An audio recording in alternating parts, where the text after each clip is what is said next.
$5,000. Cash payment to anyone who can prove that what lying son of a devil Farrakhan is preaching is consistent with the lessons, supreme wisdom, of Master Fard Muhammad Elijah Muhammad's representation of his teacher Master Fard's teachings.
Assalamu alaikum, sisters and brothers.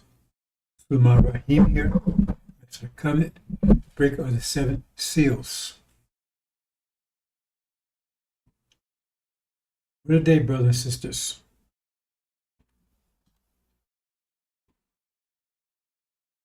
No one is seeing a day like this. Even the old folks. Well, I'm an old folk, right? Day like this, what's going on right now? Not just wars and rumors of wars. It's worse than that, actually. You see this maniac, Trump, going around provoking wars. He says he's a peacemaker, but he wants wars. But let's be that way. But I'm trying to get the information to you to understand how things work. See, you cannot return to your thorough knowledge of self. You cannot gain control, become a God until you control your reality. You don't have thorough knowledge of yourself, and you don't control your reality. You let other people control your reality. Then you're not happy because if they control your reality, they control the way they want it to be. It's not the way you want it to be. So they feed you shit. You have to accept it. You like ice cream, but they want to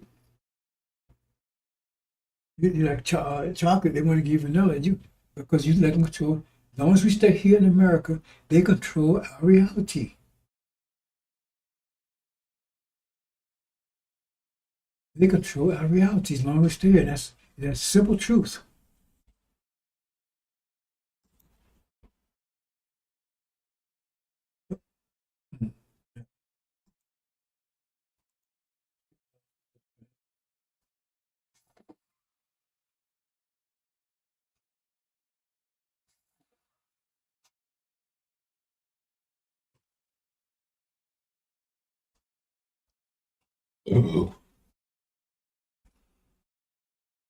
Got a problem with voice, brothers and sisters, but I'm working on it. Anyone trying to tell you to stay here, they're your enemy. I mean, that's the simple truth, brothers and sisters. You have to obey their laws. Their laws is predicated on their reality. It's predicated on their nature. So if you were a cat, you went to dog land, the laws would be the way dogs want it, according to dog's nature. But that's not your nature. So if you act according to your nature, then you'll be criminal. But you're not acting like the dogs act. That's what they accept. And you have to act like they act, like they want you to be, and they have transformed you into themselves. You're walking around, and you're a black Caucasian. That's what they turn you into. What's your name? Mickey Boom Bob. Make your bubble gum. What's your religion? Christianity. What's your language? English. That's you? Is that you, Abdul? What happened to you, Abdul? Who's Abdul? Abdul, what happened to you?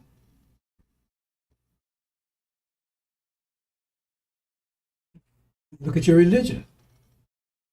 The religion that you have is a religion that puts you in the condition you're in right now.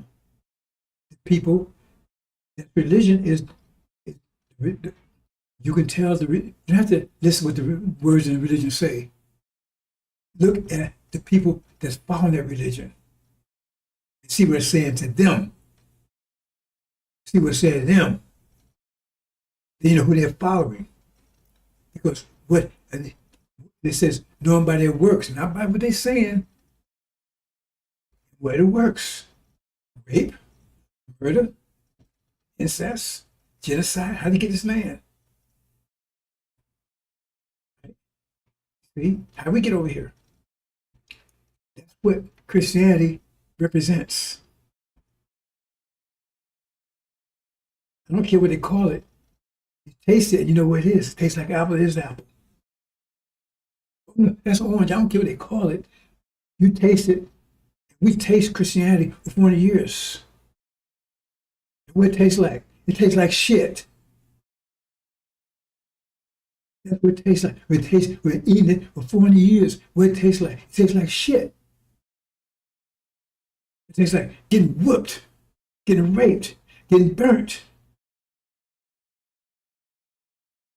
Our children fed the alligator. That's what it is. That's what it tastes like. So why are you still eating it? You got a taste for it now? You have a taste for it now? You have a taste for it now? The capitalism. Did you know they didn't have the word capitalism came exist at the same time enslavement did? Because that's what enslavement means. Capitalism by enslavement by definition. Minimum overhead and maximum profit. That means if they can get you to work for nothing, that's the ideal situation. Slavery. Go back. They didn't have capitalism before that. They didn't call democracies. They didn't have capitalism before that. Capitalism wasn't even the word they used. It's a word that came up because described, but they had to put a nice name on it, describe what the economics of slavery. So you got capitalism, you got economics. They practice, they love so much, that's what enslaved you. That's how economics is, right? What feeds you, food on your plate. So how do they feed themselves? They fed themselves off of capitalism, off of your blood, your suffering for 40 years. And what justified it? Their Christianity. It was all Christian that did it. It wasn't Buddhists, it was Hindus.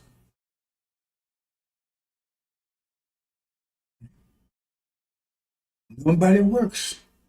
So we walk around, oh, what about the name? Where did that from? Why did they change your name? Oh, you see, it's simple, brothers and sisters. See, these are simple truths. So you say, why aren't you responding to them? Because you will in a minute. Because it took a lot to wake up Lazarus. When you put a God to sleep, boy, ooh, he sleep hard. Right? It takes a lot to put a God to sleep, and it takes a lot to wake him up. So if you have something and you love it, you don't change it because nothing happened to that. You don't want nobody touching nothing because you don't want nobody. You love it. That's the way it is. You don't want no mess with it all. If you hate it, you either change it or get rid of it. I don't want that thing around me, man. Oh, can you do something with that, man? Can you clean it up? Can you paint it? Can you do something to it? Just get it out of my house, man. See? So if you hate it 100%, you change it 100%. How much they change us? They say love us. Some of them say they love you. Some of them, that's what they tell you. How much they change us? 100%. What's your name? My name is Joyce Jinglebone. Or my name is James Jockbach.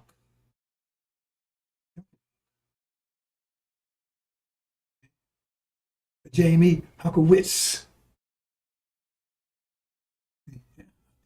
And I'm Polish. What's your religion? Christianity. Isn't Christianity what put you in that condition? You say about no Christianity, you better say about Jesus.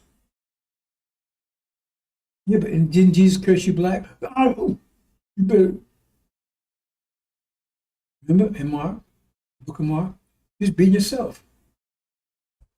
Master had you so whooped, butt broken, that you was lacking it. You just beating yourself up. You don't have to beat you anymore.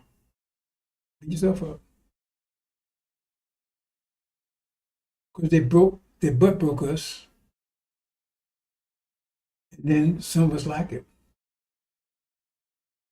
I know you don't see the prison dynamic, right? You go in there, you go in there talking all tough and everything else, right? They grab hold of your ass, bend you over, a couple of days. Honey, okay, can I do anything for you, baby? No? We been over? All that. They're gone. When I was after the masjid departed, I got a job. I got a job with Chicago. I forgot what it was. Anyway, I was like the halfway house people and jail going from jail to I don't know what they call it. But they've been in jail and now they got this process where they acclimate them to getting back into society, right? And so I was like a counselor. Right? About 6 months, whatever, then I found out that the computers, right? But there was this Hispanic guy in here. And the black guy looked at him, they looked at him all funny, right? He came and told me, he said, they looking at me, I don't know why he told me. Look at me because they think they could do me. He says, I was over there, I had no protection. And they did me while I was in prison. I couldn't do nothing about it. But that ain't me. I'm out here now, nobody been out to touch me. That ain't me. So like I said, he had no choice. But he didn't go to like it. He was just trying to survive. That's our condition. We chose to submit. They did us. They did everything to us. And if you can think of something, no matter how evil you can think of it, it was done to us. You cannot imagine what they did to us because your mind's just not corrupt like that. You can't imagine the things a dog would do because dogs do things that we wouldn't even think about doing. Flies eat shit. They love it. You understand, brothers and sisters? So they did all that to us. They raped us. They call them butt breakers. Man, that's why they came to men, they call them the man. But they did all to us. They didn't spare anything. So anybody come out and tell you, man, they came out the hall, they talk that bullshit. He said, even the Son of Man, they have him eating shit. It's out Georgia verse. They said they have people eating human shit, but Son of Man was spared from. They said no.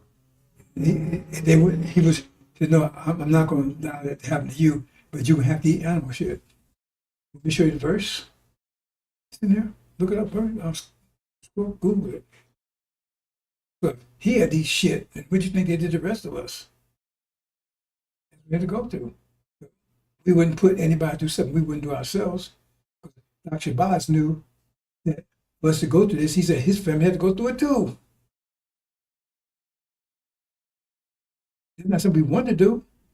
But we said, oh, this is the way the universe works. So we want to see we have control of the quality of the universe, not the quantity.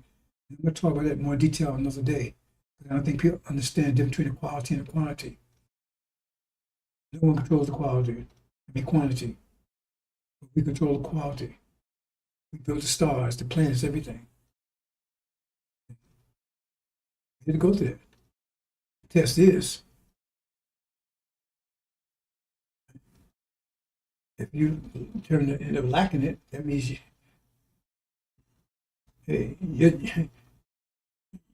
ain't ready to enter in. You're flawed. You can't make it home because you don't want to leave prison. You want to stay in prison because, amen, you know all the good stuff. Your boyfriend's in prison. He don't want you to leave him. But you don't want to leave the prison. Farrakhan, I don't want to go nowhere. I like it here. How in the hell can he say that when that's totally against everything Elijah Muhammad said? I can show you actually quotes what he said, be fools who want to stay here. So when you hear that, you know Elijah Muhammad said that, and then you hear Farrakhan say, how in the hell you still Farrakhan unless you've been butt broken and you like it, or you're a demon or an agent. How can, if Elijah Muhammad said you be fools to want to stay here, we got a quote saying it in a video saying there's no doubt in that this Elijah Muhammad saying it. He talks about, goes on a while, talking about why in the world we want to stay here. So we, in the judgment would be, our ancestors will rise up against us. And then Pharaoh says, I don't go nowhere. And he tells, not only that, he says, we ain't going nowhere because he's supposed to be the leader. And Master Muhammad said, his whole purpose is returns home. But he said, so how in the hell can you put those two together and tell me that you, with Elijah Muhammad and you, Master Muhammad, you're a goddamn liar? There's no way that you can hear those two things when that's the primary mission of Elijah Muhammad and the Master Muhammad to take us home, the primary mission, and you say, we ain't going nowhere, then you're going to tell me you believe that you follow Master Muhammad and Elijah Muhammad, you're a goddamn lie. There's no way in the world you can say that. So when you see people say that, you know they're a lie, leave them alone. They don't argue with them, let them go. Because see, they're the demons, but they butt broken like it. You don't mess around.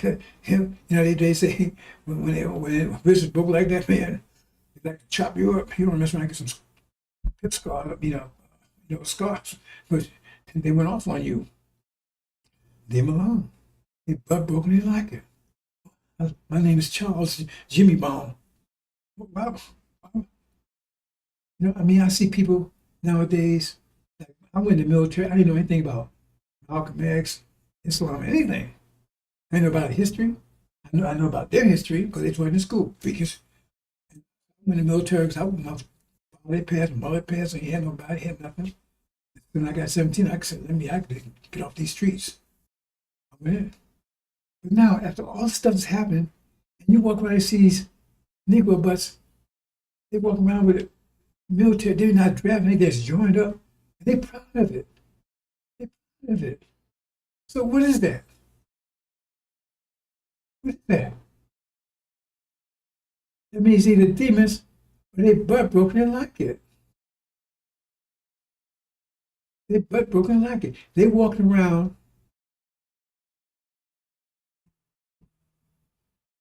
and the wrist broke, right? It was some, it was all tight shorts they wear, I was like, hey, they butt broke, they like it. Cross around their neck. Why they put a cross around their neck? They see the evidence of what's history of the cross. What's the history of the cross for the last 500 years? What's the history of it? You're talking about rap sheet. What's your rap sheet of Christianity? See, so something's wrong there somewhere. Because even without the angel, without Elijah, something will tell you it's wrong right there. Because we here, we see the situation we're in. There's information out there you may not. Actually, most of our people still don't even know the history. That's why they're trying to make sure you don't never know, because they're trying to shut it down now. oh, we don't hear about the 1619 project and what do you call it? What's that thing they call it? Yeah, racial theory or something. What? I forgot what they call it. Race theory or something. You know, because some of you might wake up.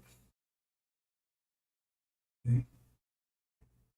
You find you got to take it anymore. That situation is going to change in a minute. We're not holding that against you. I mean, son of man can hold it against you either. You know, good and well, Muhammad couldn't possibly, if he's a God, he ain't possibly go do that. The problem is that he's not how to fit the scripture anyway.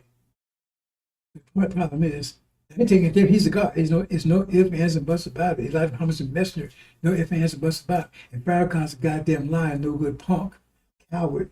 Aaron, deceiver. There's no doubt about that either. And a demon follows the devil. No doubt about that either. Exodus, that's what Exodus says. It's clear. Exodus clear as a bell. So you can't, books, if you believe in part of the book and disbelieve in the other, I'm going to show you in a minute. How can you believe part of the book and believe in the other? Because they'll tell you, I believe in Exodus. Okay, Exodus says the God came and raised up Elijah, and Elijah had a spokesman who's Aaron. That of course, when Aaron out in Elijah's absence, he was no good. He was accused. He blamed the people for what he was doing. He's supposed to be the leader. It's right there. So they say, oh, well, I believe in the God part. I believe in the messenger part. And I don't believe in the Aaron part. And it's right there. It's cursed with a curse. Let me play this and get on. And again, I'm probably not going to finish. I keep doing this, brothers and sisters. I keep so much to talk about and I never get to my main topic. So let me just stop here. Play a couple of things. And this, if they don't stop there and just keep going, they can't be deceived. They said the elect could not be deceived. They just kept on going with Exodus. Okay. God. Elijah Muhammad said, Master Muhammad.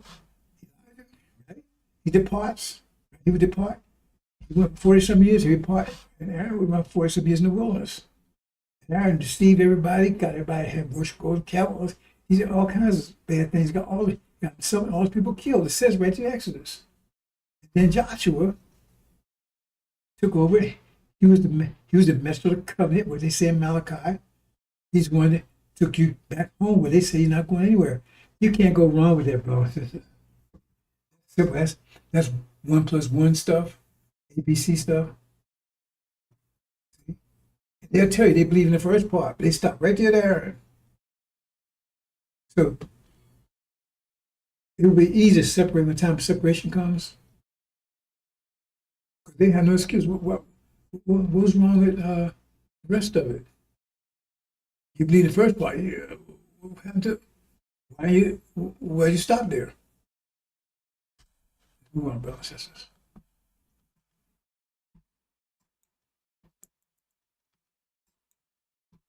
Do you then believe in a part of the book and disbelieve in the other?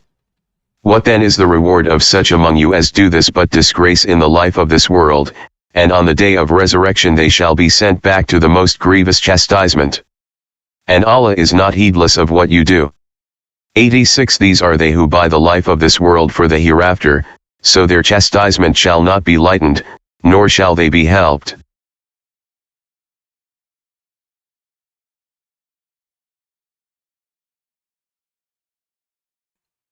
That's what it said, bro. It's just being part of the book, this, the other. They talking about you. They said that's what it said. Grievous chastisement. Because the purpose of Injil and the purpose of the message of the covenant is to save you from the flood. See, in Noah's day, it was water. But it said in judgment, it will be fire. So if you wasn't an ark, you got drowned. If you ain't with the angel, you get scorched first. But it's two sides of it. First, you get scorched. Serious. You don't die right away. You get burned, scorched up, burned up, and then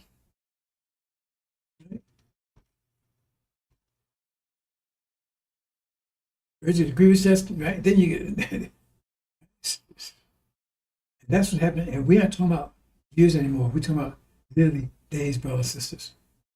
Catch up with them. Because they hide this.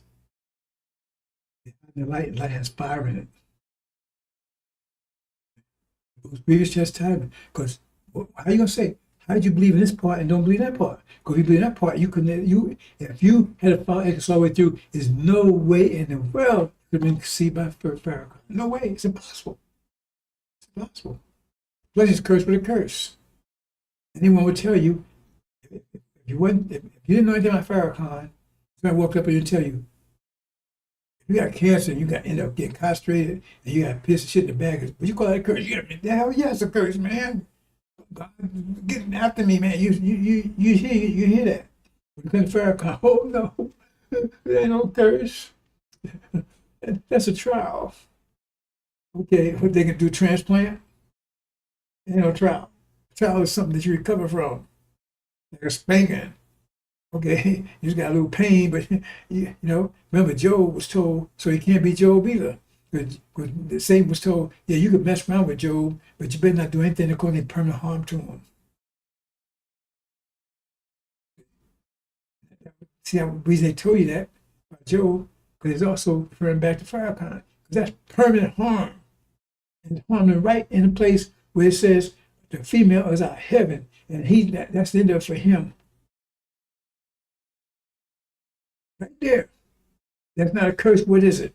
They tell you Malachi, there will be someone cursed for robbing the nation. And you can't say Master Muhammad robbed the nation. You can't say Elijah robbed the nation. So if you say it's all those only three is Elijah, the God, and Aaron, he must be the one robbing the nation. And he is cursed because there's no messenger of prophet ever suffered that. He may have been killed, but it tells you persecution, waste, and slaughter. And most men I would myself. I love these black women, boy, more than you can imagine. I'd rather be dead than to be in that situation.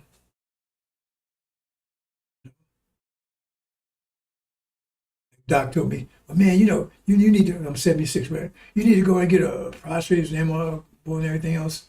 I know somebody, I met this person, right? And I'm not going to go into detail. But he's younger than me.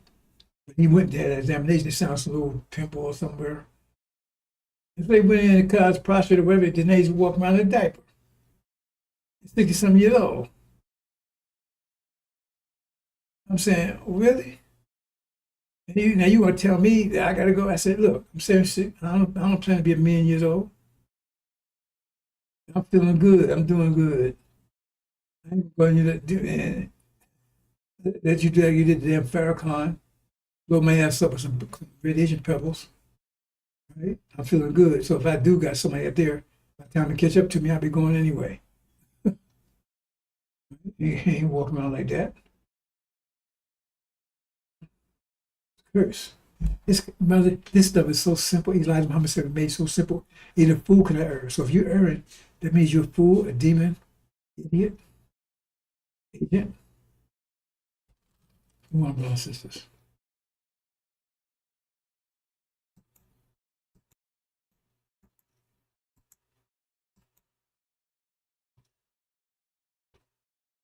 This one always gets me, bro. It says many more, but this one does too. Go on with it. I gotta do this. Do you mind? Yes, I'm gonna do something. I don't want to put my brother on the spot. See, this is this. This is something else. Love and faith transcends color. And the reason why we embrace Father Pfleger as a brother is because we find him on the battlefield of justice, being a true disciple of Jesus. And the last thing I'll say is, you'll never call us racist. Yes, sir. Yes, sir. Because this day that we honor Yes, sir.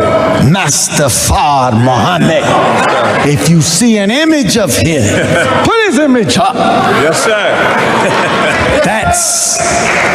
That's the man whose father was a black man and his mother a Caucasian. And how many of us have a parent that's a Caucasian or grandparent? It's not about color. It's about our submission to the will of God. And in that we find common ground and unity. Yes, sir. So I'm only one shade lighter than you, so. And Mustafa may be 4 more shades lighter. We a family. Yes, sir. Let's stay a family and be a family and love each other as God would have us to love each other. We love you, Father. Happy Savior's Day. Thank you. I had to do that. We love you. Go ahead. One more time, brother.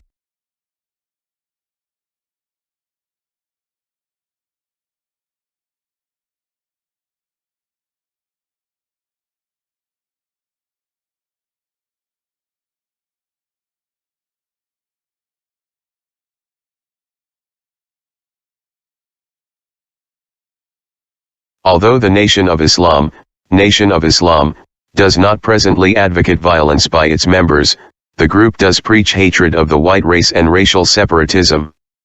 The membership of the Nation of Islam is organized and poses a real racial threat. The Nation of Islam is responsible for the largest black nationalist newspaper, which has been used by other black extremists. The Nation of Islam appears to be the personal fiefdom of Elijah Muhammad. When he dies, a power struggle can be expected and the Nation of Islam could change direction. We should be prepared for this eventuality. We should plan how to change the philosophy of the Nation of Islam to one of strictly religious and self-improvement orientation, deleting the race hatred and separate nationhood aspects. In this connection, Chicago should consider what counterintelligence action might be needed now or at the time of Elijah Muhammad's death to bring about such a change in Nation of Islam philosophy. Important considerations should include the identity, strengths, and weaknesses of any contenders for Nation of Islam leadership. What are the positions of our Bureau d'Election informants in regard to leadership? How could potential leaders be turned or neutralized? The alternative to changing the philosophy of the Nation of Islam is the destruction of the organization. This might be accomplished through generating factionalism among the contenders for Elijah Muhammad's leadership or through legal action in probate court on his death. Chicago should consider the question of how to generate the factionalism necessary to destroy the Nation of Islam by splitting into several groups. Bureau d'Election.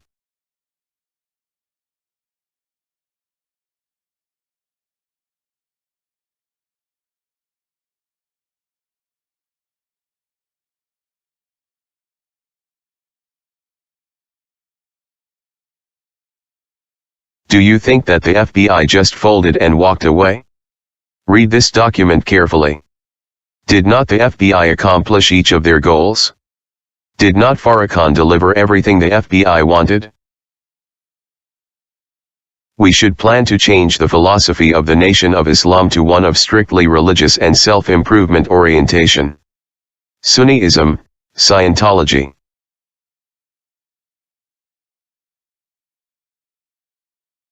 Deleting the race hatred. Don't call devils anymore.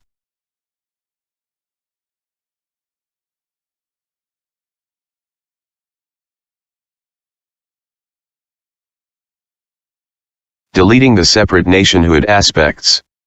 We ain't going nowhere. No existing economic program.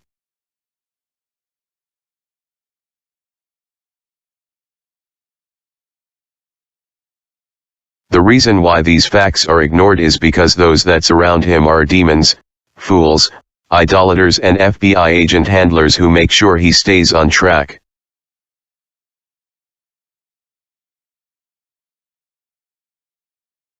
Farrakhan claims his father may have been a Jew. By J. Correspondent, April 26, 1996. Sign up for Weekday J and get the latest on what's happening in the Jewish Bay Area. Washington, D.C. Louis Farrakhan suspects that his father may have been Jewish. At least that's what he tells Henry Louis Gates Jr. in the current issue of the New Yorker magazine. Speaking of his father's white Portuguese parents, the Nation of Islam leader said, "I'm going to tell you something. You really want to know what I think? I think they were members of the Jewish community." He added, "I believe that in my blood, and not in a bad way. Because when I was a little boy I used to love listening to the Jewish cantors in Boston. They had a program, and every week I would listen. I was struck by the cantor, and I've always loved the way they sing or recite the Torah." Gates, citing an academic source, says Farrakhan's assertion about his lineage is highly probable given that nearly all people of Iberian descent in Jamaica and Barbados are of Sephardic Jewish ancestry. Farrakhan was born in 1933, the son of May Clark, who was from Barbados. He was named Gene after his father, a light-skinned man with straight hair from Jamaica.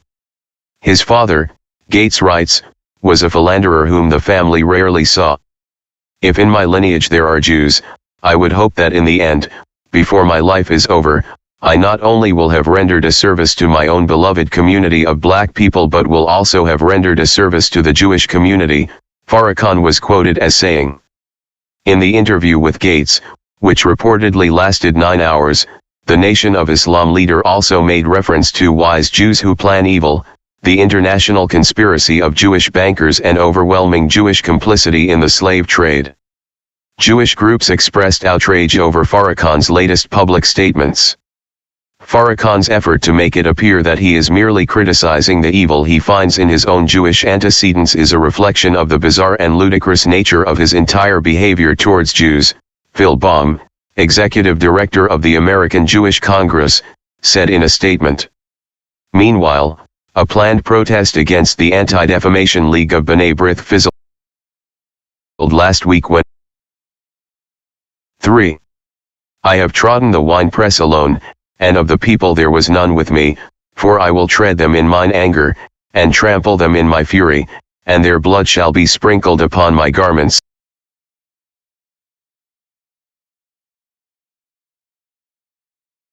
3. I have trodden the winepress alone, and of the people there was none with me, for I will tread them in mine anger, and trample them in my fury, and their blood shall be sprinkled upon my garments, and I will stain all my raiment. For the day of vengeance is in mine heart, and the year of my redeemed is come. 5. And I looked, and there was none to help, and I wondered that there was none to uphold, therefore mine own arm brought salvation unto me, and my fury, it upheld me. 6. And I will tread down the people in mine anger, and make them drunk in my fury, and I will bring down their strength to the earth.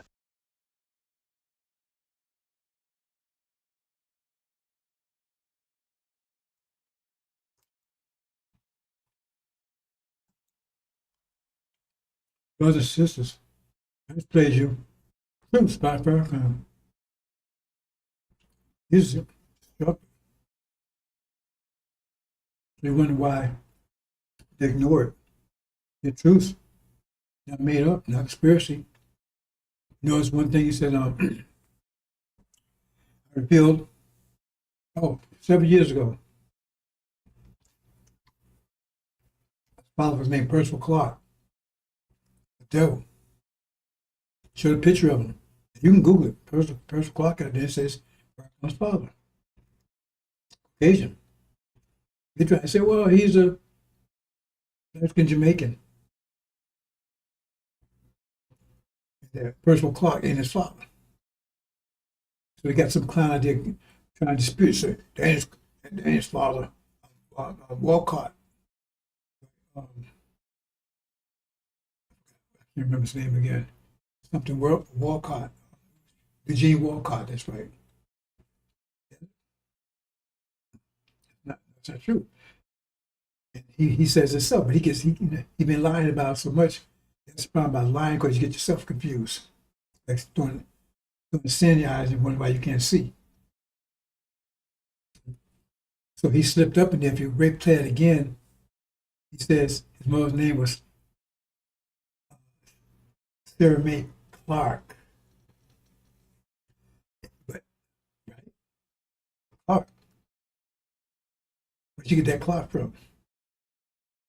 Because that wasn't her actually maiden name. But he says, go back and read it again. So that's flip. Nobody ever paid attention to it. Because Walcott was the name, he was named after Eugene, Louis Eugene. Where he says his name is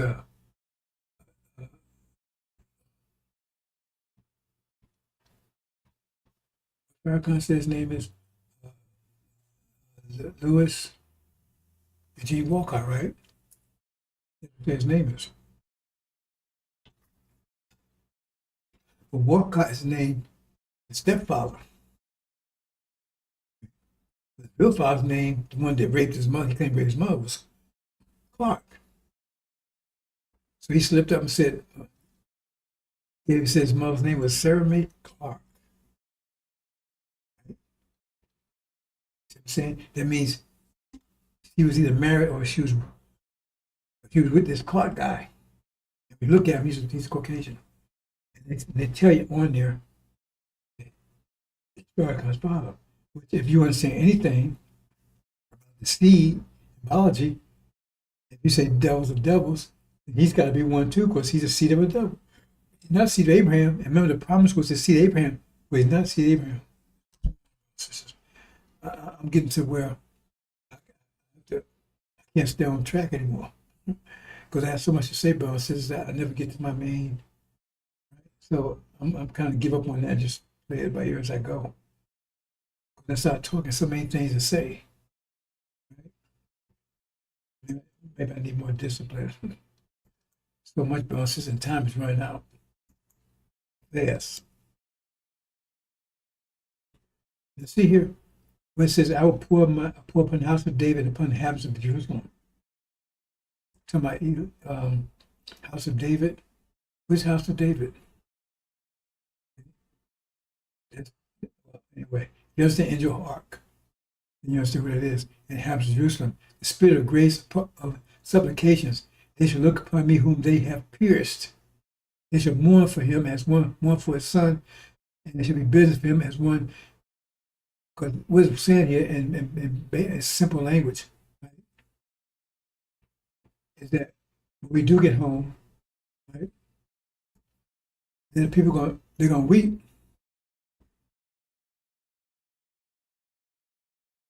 for all the suffering that the Lamb had to go through to get them home, and they ignored him. He got them home, finally got them there, but they gave no help or anything. They do it by itself. That's why I said. That's why I showed you one previous said they had to do it by itself. That's what I said. They're going to weep. They feel so sorry for him. They said, "Why didn't I listen? I mean, this was clear truth. He wasn't asking me any money. He didn't ask me to follow me. He didn't ask me anything. He was just giving me information to get you home and talking plain, like Quran says, right? Get clear arguments." And we just ignore them. Threw him in jail, prisoner, all kinds of things. That's what it's talking about. When I say he did it alone, and so then they say, "Oh man, I wish I had." But nobody's want to hear that. I certainly ain't going to hear it. So they didn't say how he going to respond to it, but I'm not going to hear it. I ain't bad to anybody. I just don't want to hear it. I don't like excuses and mistakes and all that kind of crap. This was clear. I'm doing it. I didn't ask anybody to help me. Rather they don't, because it caused so many problems. Okay, I'm going to talk as much as I can, brothers and sisters, but I'm trying to as simple as possible here. A bloodbath. So I'm gonna depart from what I was going to talk about. Right? Get to those points. Read about the seals. First seal, second seal, third seal, fourth seal. The fifth and sixth also. But those seals, they talk about America. Specifically America, 1/4 of the earth. You understand your key? This is going to happen to America.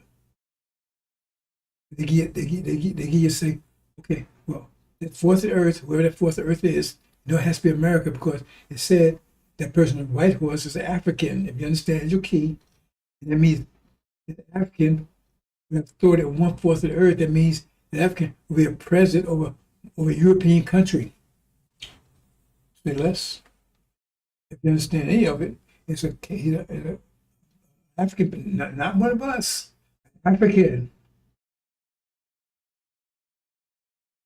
An African will be a president over the fourth earth America. Yeah, it is. That's Obama. I'm going to lose something else here in a minute. Let's skip to the third one. Third seal. There's three major things. Three major things in the first four. There's more, but the first four, let's see what the first four bring. Because the third one, right, they're talking about like famine. Well, famine, yeah. But the other side of it, that's 3 for 1. That's the demons. That's a demon war called locust war. It means insurrectionist country, total, you might call it civil war. Total insurrection. Total insurrection, because that demon war, if we started Samson. Samson was a demon. Yeah, okay, whatever. He brought down Magog. He said he positioned himself between two pillars. He brought him down and killed himself in the process. They had enslaved him too.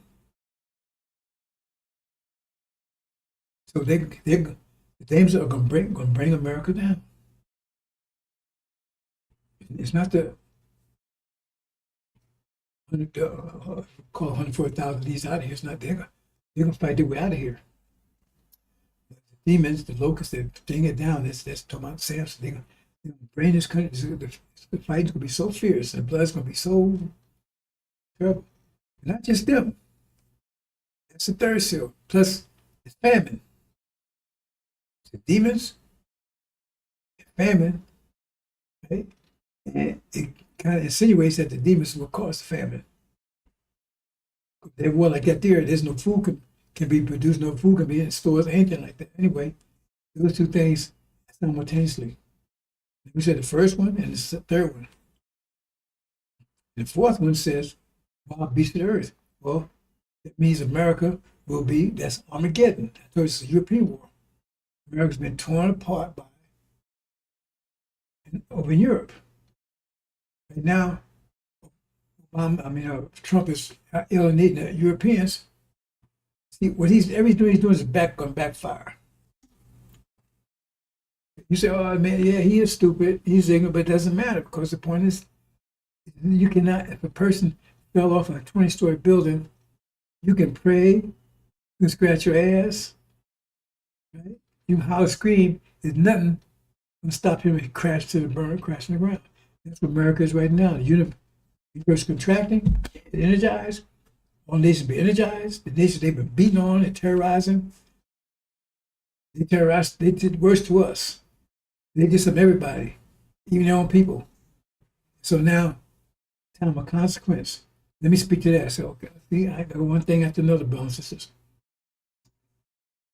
Consequence, every act has an opposite equal reaction. It's a judgment. You do something instant. Every act has an opposite equal reaction. Instant. You see the winds blow, the leaves respond immediately. Don't wait 5 days to respond, but immediately. And so that's judgment. But why does it come out like a judgment day? It's like there's one time in all history that there's a judgment. That's what it sounds, right? Because they said, well, if everybody was dead, they rise up. There's one day in the whole reality of time, there's judgment. You ever think about that? One time. Why? Why is that? Because it's judgment for all things that happen. So that means consequences held up. Some held consequences up.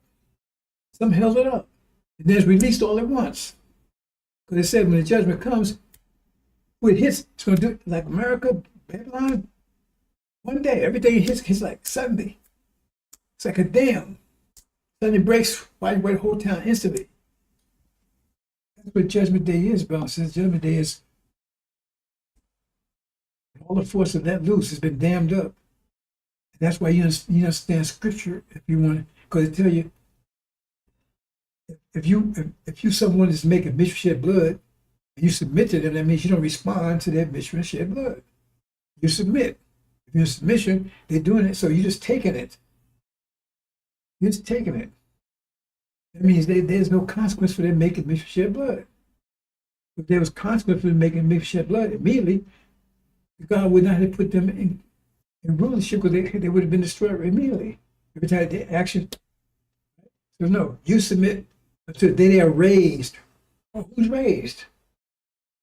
That means we had to be dead in submission. You're on your knees. Now they're raised. That's their consequence. That's the day when the dam breaks.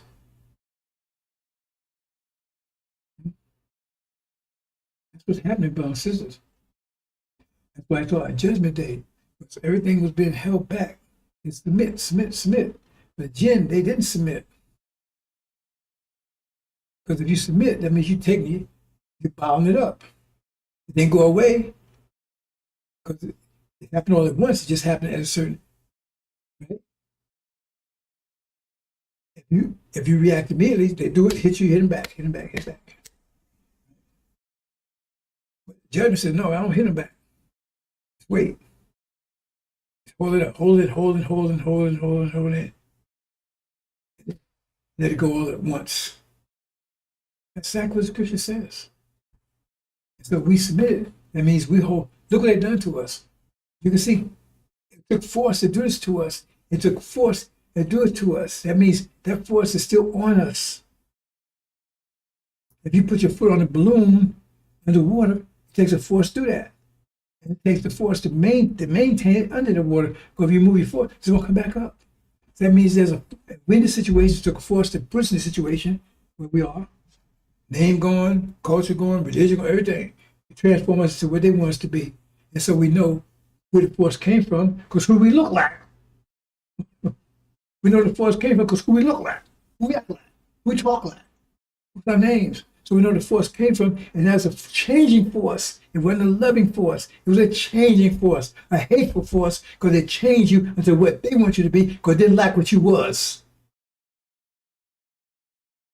You can't make it any simpler than that, brother and sister. If they didn't like what you was, they changed you to what, to like be like them, because that's what they care about. They don't care. They want, they care about themselves. They transfer into being something else. They transfer being like them. Because they didn't like who we were. So they transform us 100%. They left nothing, no trace of what we were. No trace, nothing. No knowledge of it, no, right? No memory, anything. They just erase it all. Totally. It transforms 100% because they hate us 100%. It transforms. So we look at who we are and we know who did it. Go look at who we are. With them. And the force is still there because we're still the same way they made us. The balloon's still underwater. So they can tell you all they want to tell you. They still hate you because we're still, they're trying to change up, see what happens. Try to change your name. Abdul Muhammad. Anytime I go and step with lead drive laws, no, change it. I know because I've been there. I am there. Change it. And towards Christianity, they say you ain't no capitalist. Chant those things. So what happened to you? That's what Muhammad Ali said. He said when these cashes came, they loved them. So he started trying to recapture who he was. They hated him. He said he made more money once he changed his name he did before, because he said they would overload the stadiums because they was paying to see him get his ass kicked. They just wanted to be try it. That means the force still there. So just use logic. That means goddamn Farrakhan's a goddamn no good liar. He won't, because he's part of it. He was a devil. That means he's part of it. He likes this too, because this is his nature. I don't care what skin color is. His nature is the same nature as devils are. Because his father, he's the seed of his father, which is Percival Clark. So he wants to stay here. He said he like it here. If you was a cat trapped in dogland, wouldn't the hell you want to get out of dogland? Why would you want to stay in dogland? Because you got to obey a dog. So you're a cat. That's why you'd be hating cats. Because you're trying to be like the dogs. Because you can't be successful unless you be like the dogs. Otherwise, the dogs start eating your ass up. That's simple truth, brothers and sisters. They like it because of women. We ain't going nowhere. You need to want to get out of here. We get out of that foot off so you get up out from under water. Because this condition, you're not happy in this condition. You walk around with walking dogs and picking up dog shit. You see anybody in Africa walking around with dogs and picking up dog shit? You don't see it even in the movies anywhere. I've never seen a movie with even dogs over there. It's never nobody walking one. Anybody over here called Nicholas Alice Wonderland? Jesse Jackson? See what I'm saying? They changed 100%. Now we lacking it. Some of us. But you and you, diabetes and everything else. The stress, high blood pressure, everything. Because you're a cat trying to act like a dog. It's against your nature. And the fact is, you run to the Democrat Party, Republican Party. You don't run anybody. Just look at yourself, look in the mirror. And say, look at the condition I'm in. Who put me in that condition? Right? And I tell you, put your own self in that condition. Oh, the balloon's underwater. Who put it underwater? The balloon put itself underwater. Really? The balloon put itself underwater. They did to us, but he don't want to blame them. He want to blame us for being in this condition that the covenant says that we brought over here in this condition. We didn't swim over here and ask for it. He's accused of our people, accusing us. When it's the devils that's the problem that did it to us. And they still do it to us. So you don't have to go out there and see if the wind's blowing now. If the leaves are shaking, the wind's still blowing. If we in this, and we still in this condition, that means the wind is still blowing on us. It means they're still pressing us. It's just that right now, right? You already transformed. So now, once you transform something, the force needed to maintain its transformation is much less than the force takes to transform. The problem is that once you try to restore, right, back to your condition, then you feel the full force of them. Then you feel the force. Right now, as long as you go along with them, you don't feel the force. If a car is driving 50 miles an hour, it's got a back wind 50 miles an hour, the car doesn't feel the wind. Doesn't feel the wind. Because it's going along the same speed of wind. The guy's going along the same speed as them. When the car slows down, it's going to start feeling the wind. The more it slows down, the more it wind. If it turns around, man, it's going to get the full force of that wind. That's happening right now, brothers and sisters. It's very simple. Very simple. So when look at our people, we're in a condition. It's the force that keeps you in a condition. You don't stay in a condition by yourself. It's a force. So that means you don't have to see the force, just see the result, the effect of the force. You have to see the wind, just see the leaves shaking.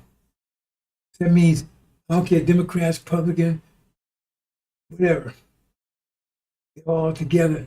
And they're all together on that. I don't care. Oh, we got black folks here, demons. I can go on about that one too.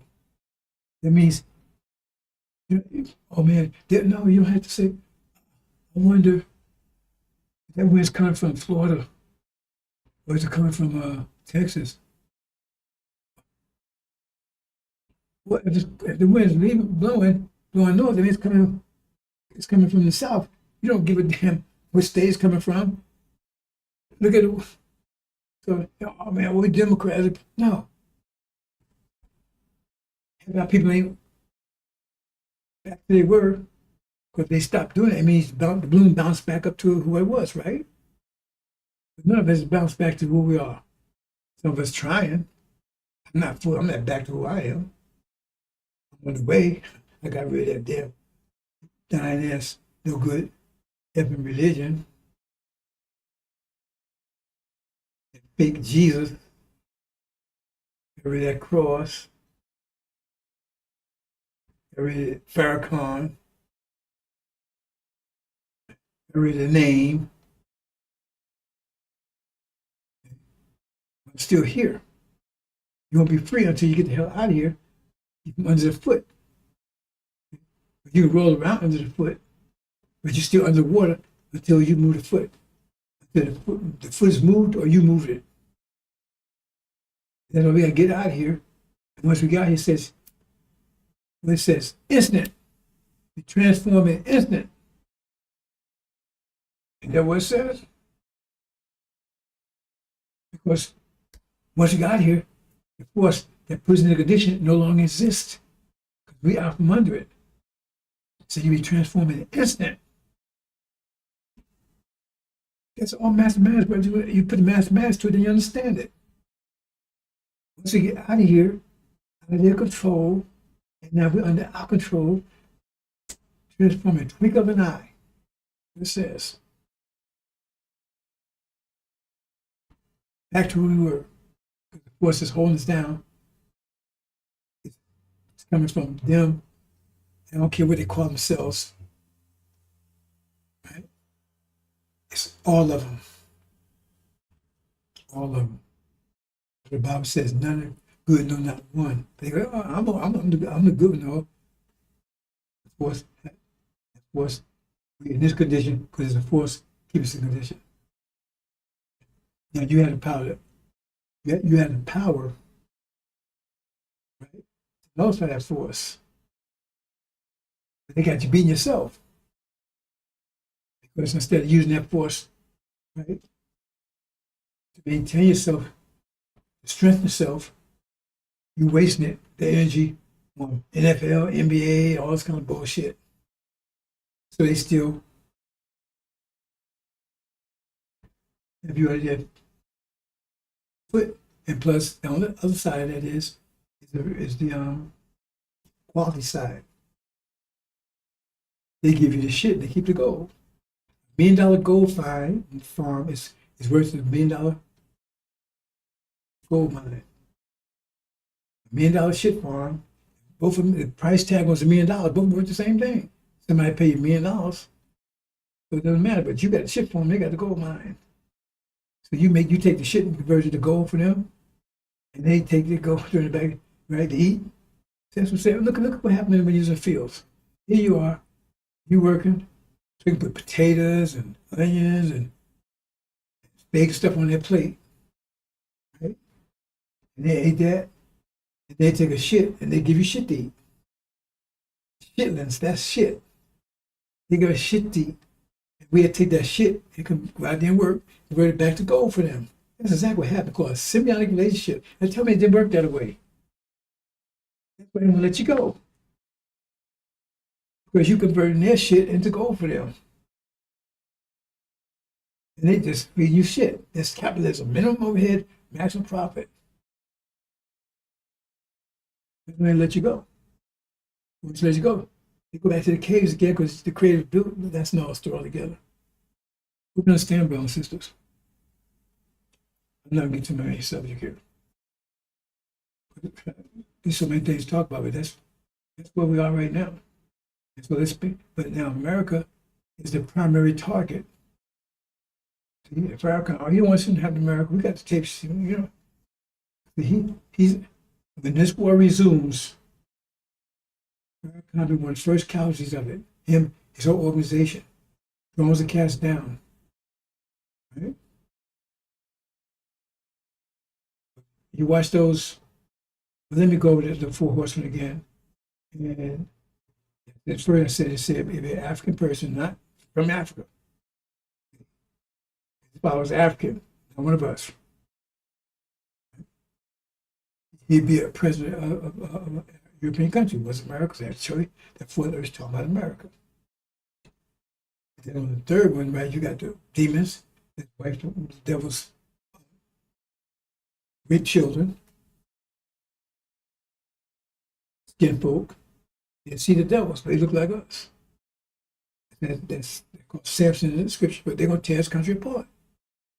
Once that war resumes, there's going to be separation between us and them because we were all mixed in together. And that separation, as long as they're separated, the chaff is separated from the wheat. The wheat is the original, the chaff is the pretend to be original. Wolves in sheep clothing. Once they're separated, then they're going to be seemingly two great armies. 17 million each. One is like in so-called civil rights. One integration, one separation. Original people, they will be tribulation to get out of here. They're going to stay here and fight for this country. They're going to take it. They're going to take America. They will win. America will be totally devastating everything else. That's the third. The fourth one means America will be also occupied because it says, and by wild beasts of earth, we're talking about that. Remember, the earth represents European countries, so in America is at war over in Europe. It's not just Russia, but the Europeans are going to turn against them. Result this war because they're going to need oil, and the only source of oil will be Russia. Only source because they won't be able to get Middle East anymore. Now sanctions will be turned on them. Iran has sanctions. You can't buy any oil from us. They can't give any place else but Russia, so they're going to allow Russia and go to war in America. America is going to carry all the bases in Europe going to be totally destroyed. We're a bloodbath. Bad blast in Europe. There'll be a bad bloodbath in the Middle East. When this war resumes, the king of the north against the king of the south, king of the north is Iran. They're going to totally destroy. They break the power of Arabia, the Sunnis. They will take over all Arabia. All of it. Saudi Arabia, all of it, they will take care of all of it. If falls Israel, they're going to lay them under siege. And the Lord's Israel are going to, all destruction will be total. It says, Father beat Son and Son beat Father. The bloodbath in the Middle East is going to be off the page. The hands will be red with blood. False Israel will drown in blood. They will literally drown in blood. Literally drown in blood. It'd be horrific. What you see doing it now with Gaza is going to be turned on them. Turn on them in spades. That's what's about to happen, brothers and sisters. America is being torn apart here. They're called insurrection by their black-faced children. They turned on them. But they turned on them, but that's no story. And also in Europe, against their brothers. Bloodbath over there. Horrific. Bloodbath there. Bloodbath in the Middle East. Off the pages. So when you see that, it says men's hearts be filled for fear. Those days come upon the earth. Remember, European country, who? America. The powers of heaven been shaken. That means we had the power in the heavens. America, Britain, and false Israel. And the power is broken. The sixth seal. They take control in the Middle East. In the Sunnism will be ended. We see in Exodus, that's the goal of the cat to be ended. And all American troops be they were ass on fire, literally on fire. And they're gonna run from the, they said they're gonna run from the bear to the lion. They're gonna run to Europe and found, what's the word they use? Or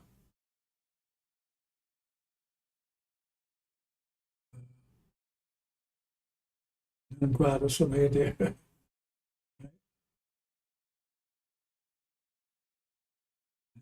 because they're going to be the European countries going to take against them and kill them. If they are here in flames, run into the fire. Armageddon will be off the page. Blood be flowing over there, blood flowing in the Middle East. In that place, the sands will be flooded with blood. Europe, bloodbath. It says, man's heart be filled with fear here. They see what's going on, is coming here. It's going to be here. It says it's going to be so, the shock of it, how are they going to know? They're going to know. The point is just the knowledge that's coming here, where they see, it's going to be so horrific over there. It's the knowledge that is going to give them heart attacks. What things will happen when it actually gets here? That's one way, brothers and sisters. That's just the beginning. Let me tell you another little secret. I'm talking about that second horse. The second horse don't go into. It took me for a while, then I realized no, the second horse was not really one of our horses. That was an African horse. I reread.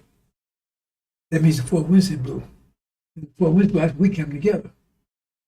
When the four winds blow, it blows after the war starts. America and Britain is kicked out. So they were doing Armageddon. The fourth wind does blow into Armageddon. East. What's going to happen all at the same time? So let me back up and then we'll close out, brothers and sisters. First, the war resumes. The war resumes. America's defeated. God is defeated. America, Britain. Antichrist, false Israel is defeated. America, Britain is thrown out. It's on fire. They're on fire. False Israel had no help down the siege. Now, everything they've done is going to come back on them instantly. Then the so-called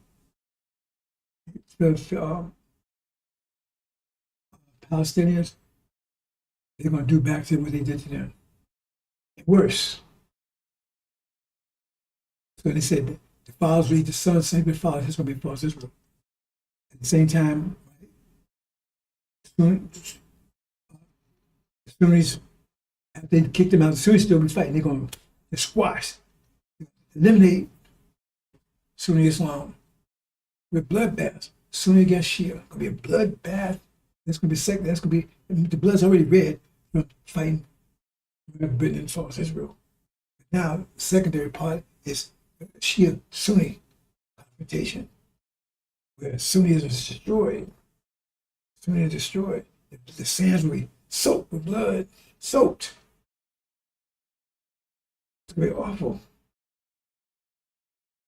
In America, Britain, they ain't going to be helpful. So they ran to Europe, and now there's a bloodbath there because they're going to the bases, but the base under control of European countries that's turned against America, side with Russia. So they're going to run home from the bear into a lion.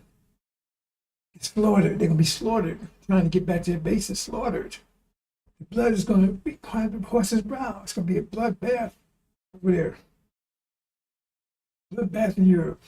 So you got bloodbaths in the Middle East, bloodbath in Europe. America, and Russia and Europeans going to be against America. America's trying to save us because they got all this base over there. They lose them all. And then what's going on? American British get kicked out, and they see Armageddon.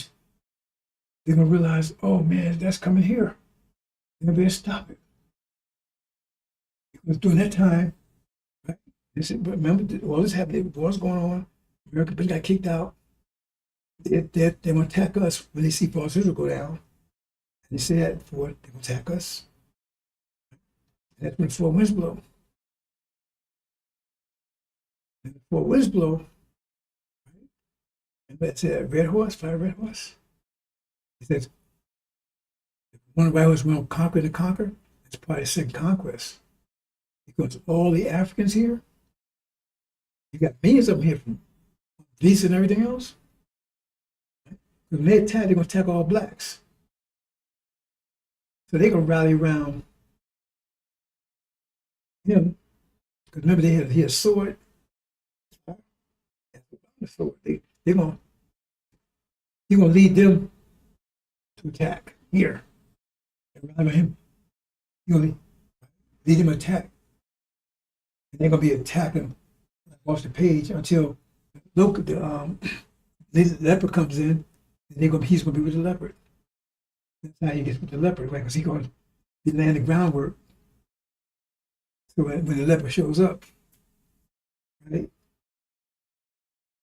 everything's under control. So the demons have taken control of the country, they're going to wipe them out. And that's when Obama and all they joined with the leopard. It's been destroying America, get out of here.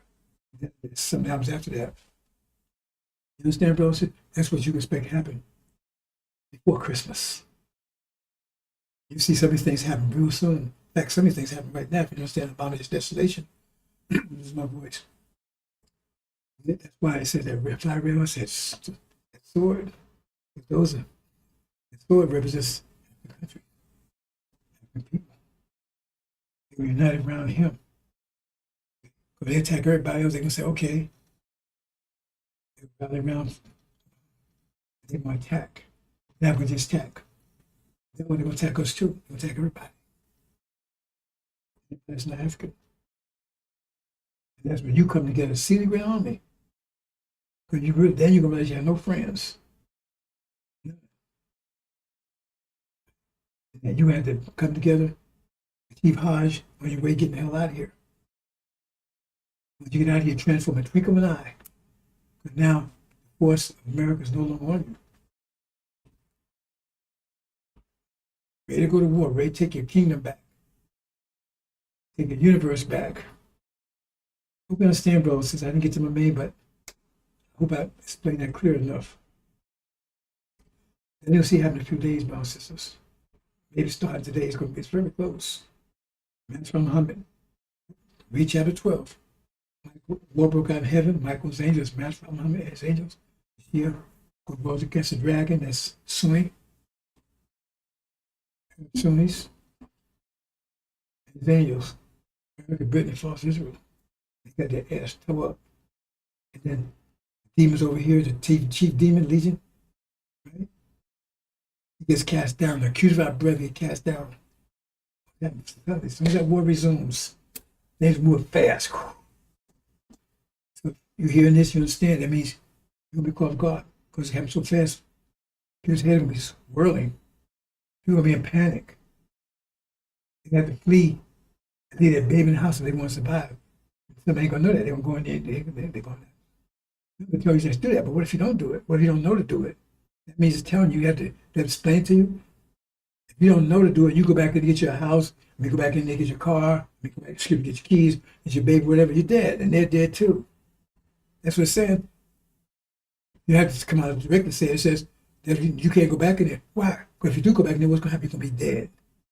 You're gonna be dead eaten. I'm gonna leave it there, brothers and sisters. Maybe tomorrow I'll get back to it. I got to it, but so many things to say. I thought I'd need to point that out.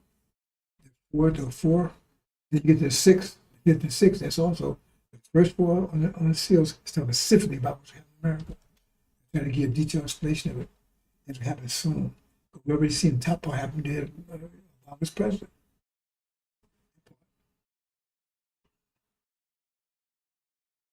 And once the war begins again, separation takes place, and you got the demon war. Assalamu alaikum.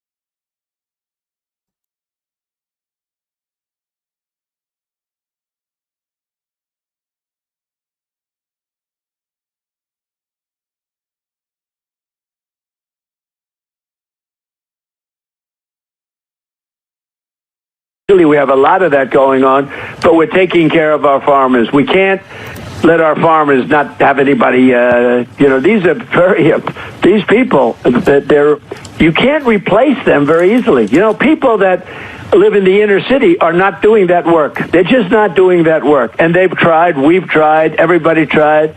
They don't do it. These people do it naturally. I said, what happens if they get it to a farmer the other day? What happens if they get a bad back? He said, they don't get a bad back, sir, because if they get a bad back, they die. I said, that's interesting, isn't it? Well, you heard that. Donald Trump is a believer in eugenics. He believes that white people are the superior race. And inner city is code for black people. And he believes black people cannot now work on the farms. I guess they're not good enough for that. So Hispanic people can do it because they have the backs for it. This is what this man is saying out loud in interviews. He is a racist. It's been proven time and time again. The man had Mein Kampf on his bedside table that he would read at night. Enough to let you know where he stands on that. Just more outrageous, racist things from Donald Trump. They want to arrest those who can do the farm work, well, until their backs give out. And then he'll probably ship them to El Salvador or some other country. Just more vile statements from the president and let you know where he stands.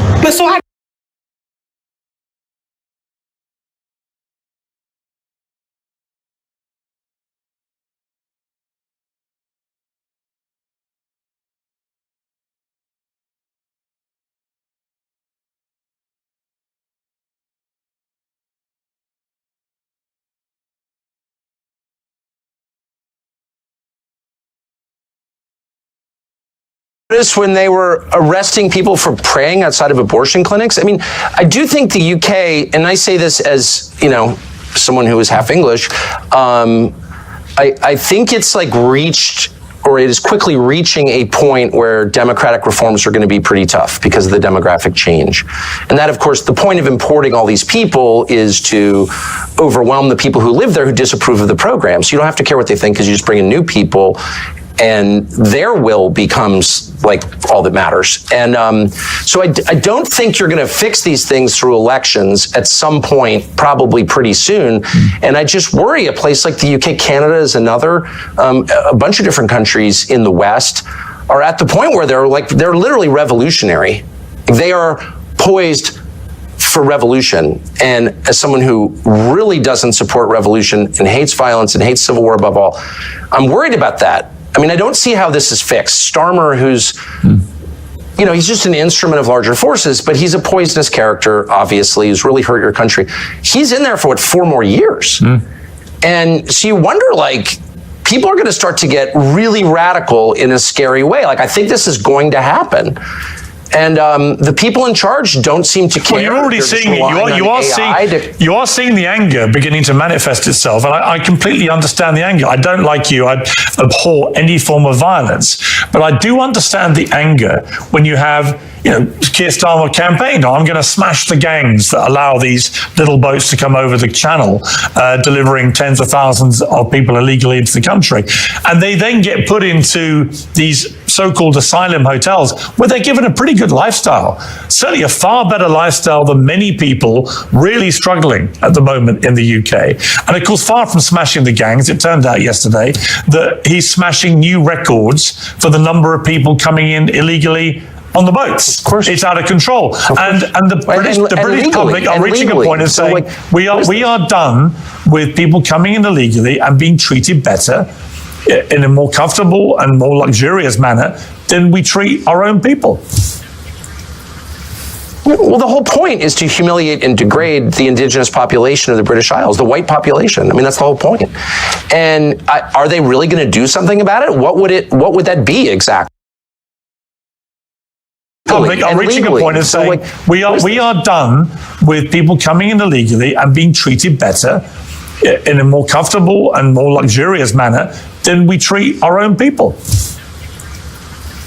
Well, the whole point is to humiliate and degrade the indigenous population of the British Isles, the white population. I mean, that's the whole point. And are they really going to do something about it? What would that be exactly? You'd really have to force a lot of people to go back to their countries of origin, millions of people, and you need to do it really soon.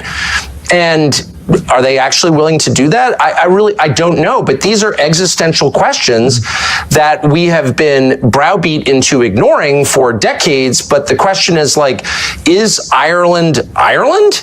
If it's majority non-Irish, oh, shut up, they're Irish. No, they're actually not Irish. Same with the UK, same with England, Scotland, Wales. Like, it's all changing so fast. Nothing like this has ever happened in all of history, except when, say, the Mongols swept across the steppe and raped everybody. Like, that was true demographic change on this scale. But even that wasn't as profound as what we're seeing in every white country around the world. I would say the West, but Australia and New Zealand also. So, like, what is that? Now, my brain is not big enough to understand what that is.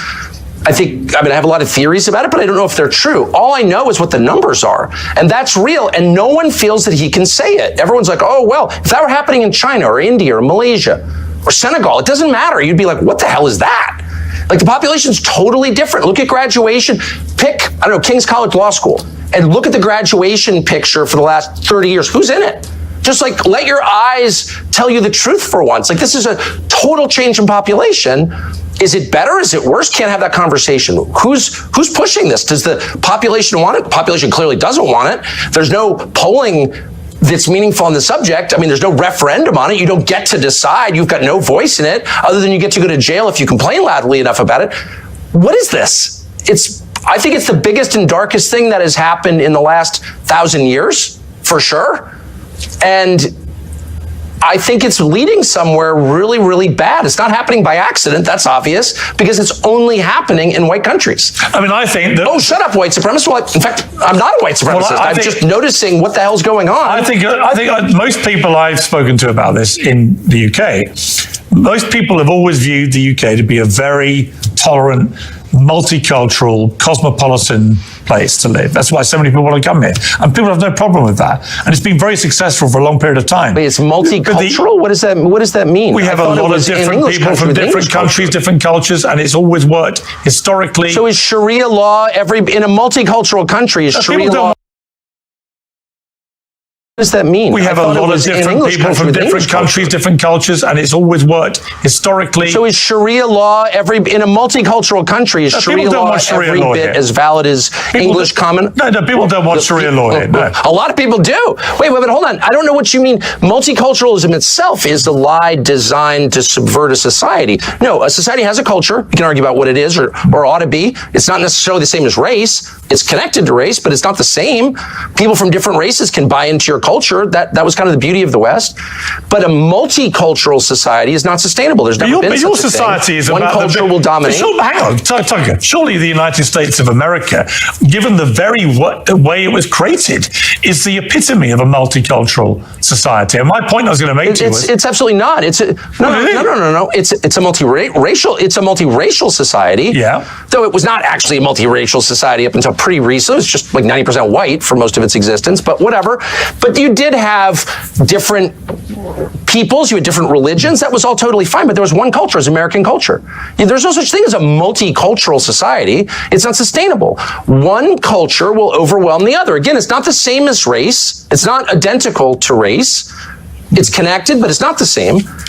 But multiculturalism is by definition insane. No, it's never happened. It never will happen. One culture will predominate. It will impose its values on everybody else. I mean, the gay thing, which was not a thing 40 years ago, gay was a slur, all of a sudden becomes multicultural there. There's one culture, and it's required. And that's true in every society, because a culture is a commonly agreed upon set of values, which in their firmest form are called laws. But those values can evolve. This is true everywhere. But those values can evolve. Of course they evolve, but there's only one set of them. It's not multicultural. There's one set. You worship one God in every society. Sorry. But your country's values were established by the United States Constitution, and that's had, 26, 27 amendments, right? So your own values, as determined by the founding fathers, they have evolved and been changed to accommodate changing time. There's no doubt. Look, I'm not even arguing against change. That's natural. It's natural that people's views evolve. So the culture changes Once you with start it. rejecting the laws of nature, then you're doomed. But let me just say, no, of course, societies change. I get it. All I'm saying, I'm making a very discrete, specific point, which is multiculturalism as an idea is laughably stupid. It has never worked. We never had it anywhere, and it never will exist because it's contrary to human nature.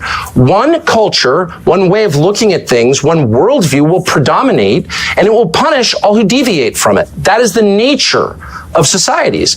So if you're telling me it's determined by the founding fathers, they have evolved and been changed to accommodate changing times. There's no doubt. Look, I'm not even arguing against change. That's natural. It's natural that people's views evolve. So those values can evolve. There's one culture, and it's required. And that's true in every society because a culture is a commonly agreed upon set of values, which in their firmest form are called laws. But those values can evolve. This is true everywhere. But those values can evolve. Of course they evolve, but there's only one set of them. It's not multicultural. There's one set. You worship one God in every society. Sorry. But your country's values were established by the United States Constitution, and that's had, what is it, 26, 27 amendments, right? So your own values, as determined by the founding fathers, they have evolved and been changed to accommodate changing times. There's no doubt. Look, I'm not even arguing against change.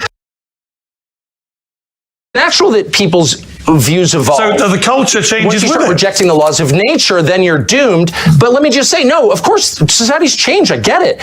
All I'm saying, I'm making a very discrete, specific point, which is multiculturalism as an idea is laughably stupid. It has never worked. We never had it anywhere, and it never will exist because it's contrary to human nature. One culture, one way of looking at things, one worldview will predominate, and it will punish all who deviate from it. That is the nature of societies. So if you're telling me it's multicultural, we can all live and have radically different values, that's just not true. It's never been true. It never will be true. So you're having one culture, one worldview predominate over another and dominate and suppress all dissent. That's just what it is, dude. Let's be honest. I would point to the United States of America and the United Kingdom as two shining examples, albeit not completely without their flaws, but shining examples of places that are deemed by the rest of the certainly feel that about my country. Well, I certainly think that inherent in Christianity is the notion of tolerance, and that draws from a core Christian concept, which is free will. You cannot force someone to convert. There's never been conversion by the sword in Christianity. People decide to believe in it. And so that is central to the religion, therefore it's been central to the society. Western civilization is Christian civilization. And so we call that tolerance. It's a respect for your inherent God-given right to make a choice about what you believe. Okay, so of course, that's always been a feature. My only point is, a society has a commonly agreed upon set of beliefs, rules, and laws that are the definition of the society itself. That's what a society is. So you can't have competing. You can't have, gay world and Sharia world living co-equally in a society. That does not happen. It will never happen. You have to pick one. Are we the Sharia society? Are we the party time gay rights society? Which one? And you can't face that reality. So you're just sort of snoozing along until the inevitable point where you're going to wake up and be like, my values have no bearing on what our society is anymore because we've been invaded by other people with a totally different worldview and they're now in charge. And that day is coming very soon for your country and maybe it'll improve it. I don't think the UK could be a lot worse than it already is. It's this kind of disgusting, sad, self-hating, suicidal island that was once great. It kills me to see it as a half English person. But that day is coming. It will change. You will either decide to be Western or Eastern. That's a choice that we're all going to face. I don't want to face that choice, but it's being foisted upon us by the architect. That's a choice that we're all going to face. Suicidal island that was once great. It kills me to see it as a half English. That day is coming. It will change. You will either decide to be Western or Eastern. That's a choice that we're all going to face. I don't want to face that choice, but it's being foisted upon us by the architects of mass migration. Sorry. I would question your characterization as my country as a sad, disgusting, what's the rest of it, suicidal nation. I feel none of those things. I feel very happy to be in the United Kingdom, and I feel that there are lots of very happy. Our system, the Western system, which is very distinct from the Eastern system, very distinct, and it's distinct on this one precise point, we believe, and have always believed since this country was founded, since your country became, not a pure monarchy, but even when it was a pure monarchy, the belief in the West, because of Christianity, was the worst thing you can do is punish the innocent. That's the worst thing you can do. That's worse than not punishing the guilty. And we often said that to each other. We no longer say that because there is a pretty concerted effort to blur the meaning of these terms. But I'm not going to be deterred from defining words precisely. Terror is murdering people, killing people, punishing people who committed no crime. Period. So when the Israeli government says it has repeatedly that even though over 20,000 completely innocent children are believed to have died in their response to what Hamas did on October the 7th at the hands of the IDF, there are many on the pro-Palestinian side who say that Israel is behaving like terrorists too in the way that they have gone about conducting this war. Would you go as far as to say that? One of the things that I really object to now is this relentless focus on Israel, which, by the way, is a foreign country that I have nothing to do with.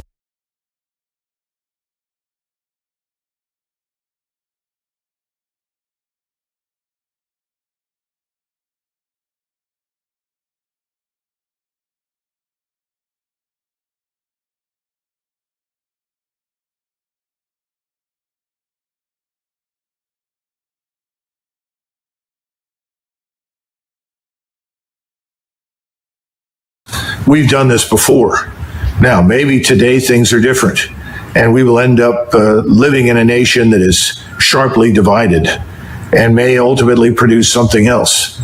But I'm an American. I love my country. I want to see it stay together. I'm interested in social cohesion, which means that I think our laws, customs, and culture have to be dominant. We can accept some diversity on the edges, but not fundamental division. I think we're in a state of fundamental division. So when I bring up Sharia law, I've sat in many discussions with many people that said, well, I don't care what people look like, but I do care about Sharia law, and I don't want that practiced anywhere near my family or in my country. And that's something you should be aware of. So the notion that someone can come here and say, well, that's part of my religion and we're going to abide by Sharia law, they're going to find serious resistance and opposition in the country. And as I clarified, It's because it matters. It's this thing we call societal cohesion. Nations do not exist on their own. They have a core population. Our core population from the very beginning was always at least 80% European and Christian, and about 15 to 20% African. But when you start bringing in huge numbers, millions, who are fundamentally different from the core population, you are going to get violence, anger, and conflict. How many times have you heard people say, if you bring people in from the developing world, what do you get? The developing world. And now we've got that. You can't bring in hundreds of thousands of people from Somalia, plant them, of all places, in Minnesota, and then be shocked that, no, they're not Americans. They're not really interested in being Americans. They're foreigners living on American soil. Nobody wants to say that publicly. If you do, oh, well, you're a racist. Well, you know, the world is full of racists. The real war that's going to decide our fate is not going to be fought anywhere overseas. It's going to be fought right here inside the United States. Are we going to survive as a republic, as an English-speaking republic that rests on the foundations of Western civilization? Or are we going to become something else? One point that is... The Constitution was completed in 1789. I think we had 5 million people living in the 13 British colonies. We were 90% white, that is excluding the Africans that were in the country who had been brought here as slaves. But we were 90% white. We were 90% Protestant. and this may be hard for you to believe, but the people that wrote that were trying to protect all of the Protestant sects from a state church on the model of the Church of England and the Roman Catholic Church. That's one of the reasons it was almost 100 years or more after that before people began to finally accept Catholicism as a religion, because it was viewed as political power. My point to you is the Constitution is outdated. The way we are governed is outdated. It has to be re-examined. Nobody in 1789 imagined that anybody would come to the United States except another lunatic, religious fanatical Protestant who hated the Church of England. That's what people feared. That's what they thought of. The Constitution that we have does many good things, but I would argue that the Bill of Rights is ultimately more important. The Bill of Rights is vital and essential, and that needs to be defended. But the Constitution and the way we govern and the things that we're doing, it's out of date. It doesn't fit our needs. And that's back to my comment on something given has no value. You have to earn it. And we haven't made anybody earn their place in this country. I'm talking about people like me that have been here forever. My first ancestor stepped off the boat in 1681. So we've got to get back to some notion of national service, because national service promotes national integration. It addresses some of these problems that you're discussing. Now, I know that you may not want to conform and may not want to be as I am, but I'm an American and nobody questions that. Nobody ever will. If you don't want to stand out and be questioned, then I suggest that you change your appearance, because I don't think it's life or death for you to wear what you wear. I think this conversation. It's not fine, because it's leading to violence that could have otherwise been avoided. You see, every great nation, every large nation can always accept some number of people into its ranks that are different from them. It's always been the case. But if you suddenly import millions, which is what's happened here and happened in Europe, then you threaten the core gene pool. What I'm trying to tell you is there's a problem. And we can all pretend that there isn't, and you can insist there isn't, but that's the view. And I think it's incumbent upon all of us to address it truthfully and openly. Stop pretending it's not a problem. It's a problem. I mean, what's also a problem is white supremacy, and that's. No, because you're saying you're different, you're going to remain different, and you don't think that if that's not compatible with being an American, then the hell with it. That's what you're going to do. Well, then what do you make then of, white American people who convert, let's say, to Islam and choose to cover? Are they not American anymore? Listen, if they want to do that, that's obviously their business. I don't know how many are out there that do that. I think again, it's ill-advised. I think you have to hold the society together. There has to be an agreement on certain things, customs, culture, way of life. And unfortunately, if you're going to practice rigidly a brand of Islam that demands certain things, and this is why I asked right off the bat, do you support Sharia law? I'm a Muslim. What being a Muslim means is I follow the guidelines of my religion, which is a peaceful. Does your religion dictate to you Sharia law? My religion dictates to me to be a good human being, to be good to my neighbors, to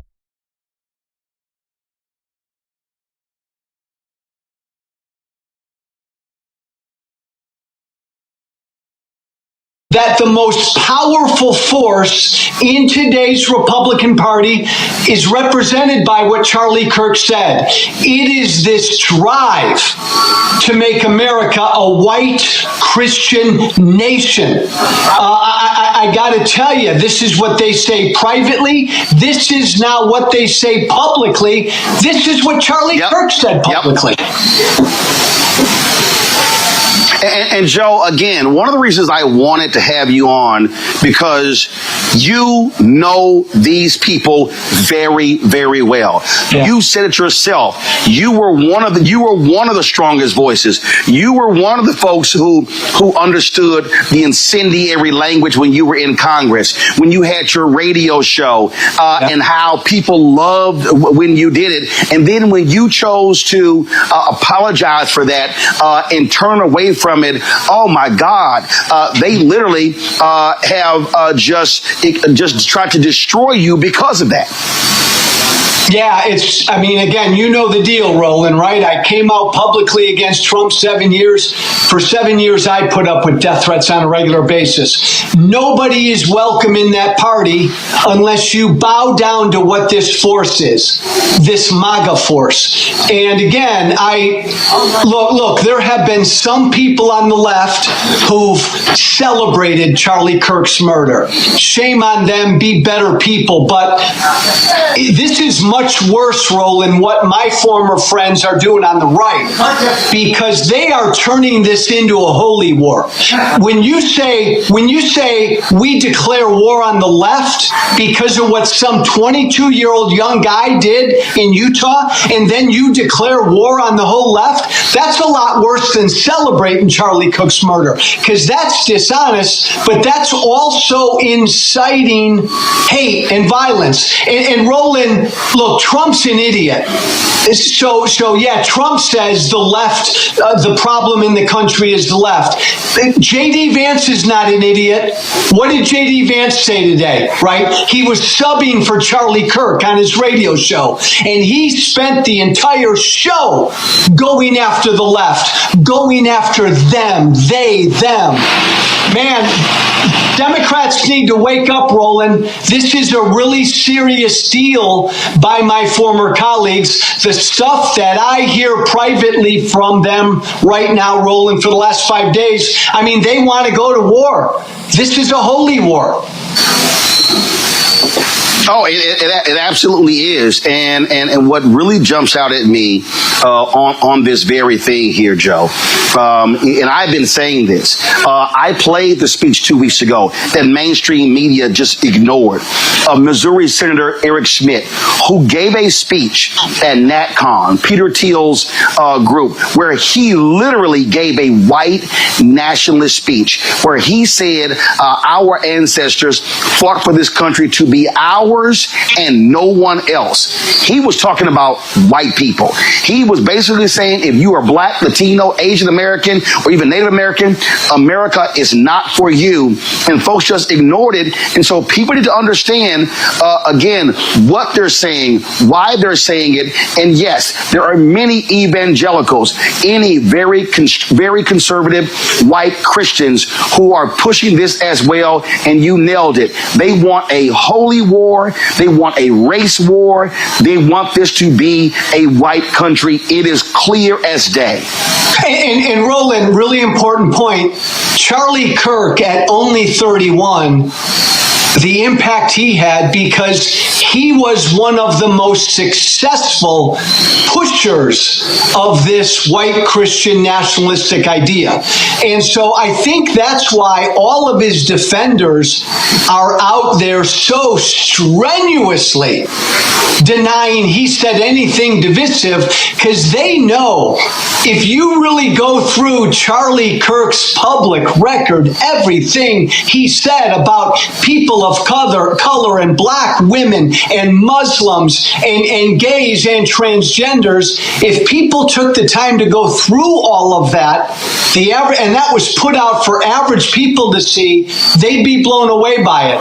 That's why his defenders are like supercharged right now. They don't want that record to be seen. Today, you mentioned, and I mentioned as well, Vice President J.D. Vance sitting to do his show. And listen to this man just blatantly lie, Joe. Play it. I read a story in The Nation magazine about my dear friend, Charlie Kirk. Now, The Nation isn't a fringe blog. It's a well-funded, well-respected magazine whose publishing history goes back to the American Civil War. George Soros's Open Society Foundation funds this magazine, as does the Ford Foundation and many other wealthy titans of the American progressive movement.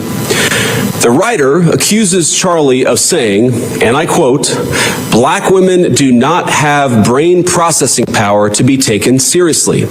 But if you go and watch the clip, the very clip she links to, you realize he never said anything like that. He never uttered those words. He made an argument against affirmative action as a policy. He criticized a specific Supreme Court justice as an individual. He never said anything about black women as a group. He made an argument for judging people of all races and backgrounds by their own individual merits. Bullshit. Okay, Joe, this is actually what he said. No, Roland, that's utter bullshit. In fact, you know, if we would have said 3 weeks ago, Blake, if we would have said that Joy Reid and Michelle Obama and Sheila Jackson Lee and Ketanji Brown Jackson were affirmative action picks, we would have been called the racist. But now they're coming out and they're saying it for us. They're coming out and they're saying, I'm only here because of affirmative action. Yeah, we know. You do not have the brain processing power to otherwise be taken really seriously. You had to go steal a white person's slot to go be taken somewhat seriously. Play cut 52. But I rise today as a clear recipient of affirmative action, particularly in higher education. I may have been admitted on affirmative action, both in terms of being a woman and a woman of color. All right, Joe. He literally said it. Not only that, Vance lied. Soros does not fund the nation. So he sat there and flat out lied. And Roland, remind me, what's J.D. Vance's job? He's the vice president, and yet he had time today to do a radio show for a former right-wing podcaster. I mean, look what they're not even, Roland, they're not even subtle about it, what this White House is doing. They believe, man, the path to victory is fear, hate, and division. And that's what they're putting out there. That was Charlie Kirk literally going after 4 accomplished black women by saying they didn't have the brain power to get where they got. This is what he believed. And this is what MAGA believes. And that, again, Roland, broken record, that's why Charlie Kirk was so damn successful. Why he had such a big audience. Yeah, and not only that, you take Nick Fuentes, who's to the right of Charlie Kirk. The night of or the day after Kirk was shot and killed, Fuentes had 200,000 people watching him live. And so what you have this fervor. And so when I listen to Trump and Vance and all these people talk about, how the left, they're indoctrinating. No, and you know this very well, the indoctrination. We've had people who formerly are with Turning Point USA put out videos talking about how it was really this cult-like figure, this messianic figure, as they sort of set Kirk up as, and how they want them to follow that. And so that's what's going on here. These people are not trying to have open dialogue. And not only that, Joe, you take Trump, okay? Trump was very clear in saying he was not going to call Governor Tim Walz after those 4 folks were shot in Minnesota. 2 were killed, including former Speaker of the House and her husband. Now today he's saying, he never even heard of Melissa Hortman, and if the governor had asked him, he would have, of course, lowered the flags to have staff. I'm sorry, he's also lying. He knew about her. He knew about the shooting, but he was so arrogant that he said, 2 Democrats, a Democrat Speaker of the House shot and killed. Yeah, I don't care, but lower the flags to have staff for Charlie Charlie Kirk. Fly his body on Air Force Two. Do a memorial service at the Kennedy Center. Do another one at the Arizona Cardinals Stadium. Give him the Medal of Freedom. And I'm telling you, they're going to give him a state funeral. That's what you're seeing right now.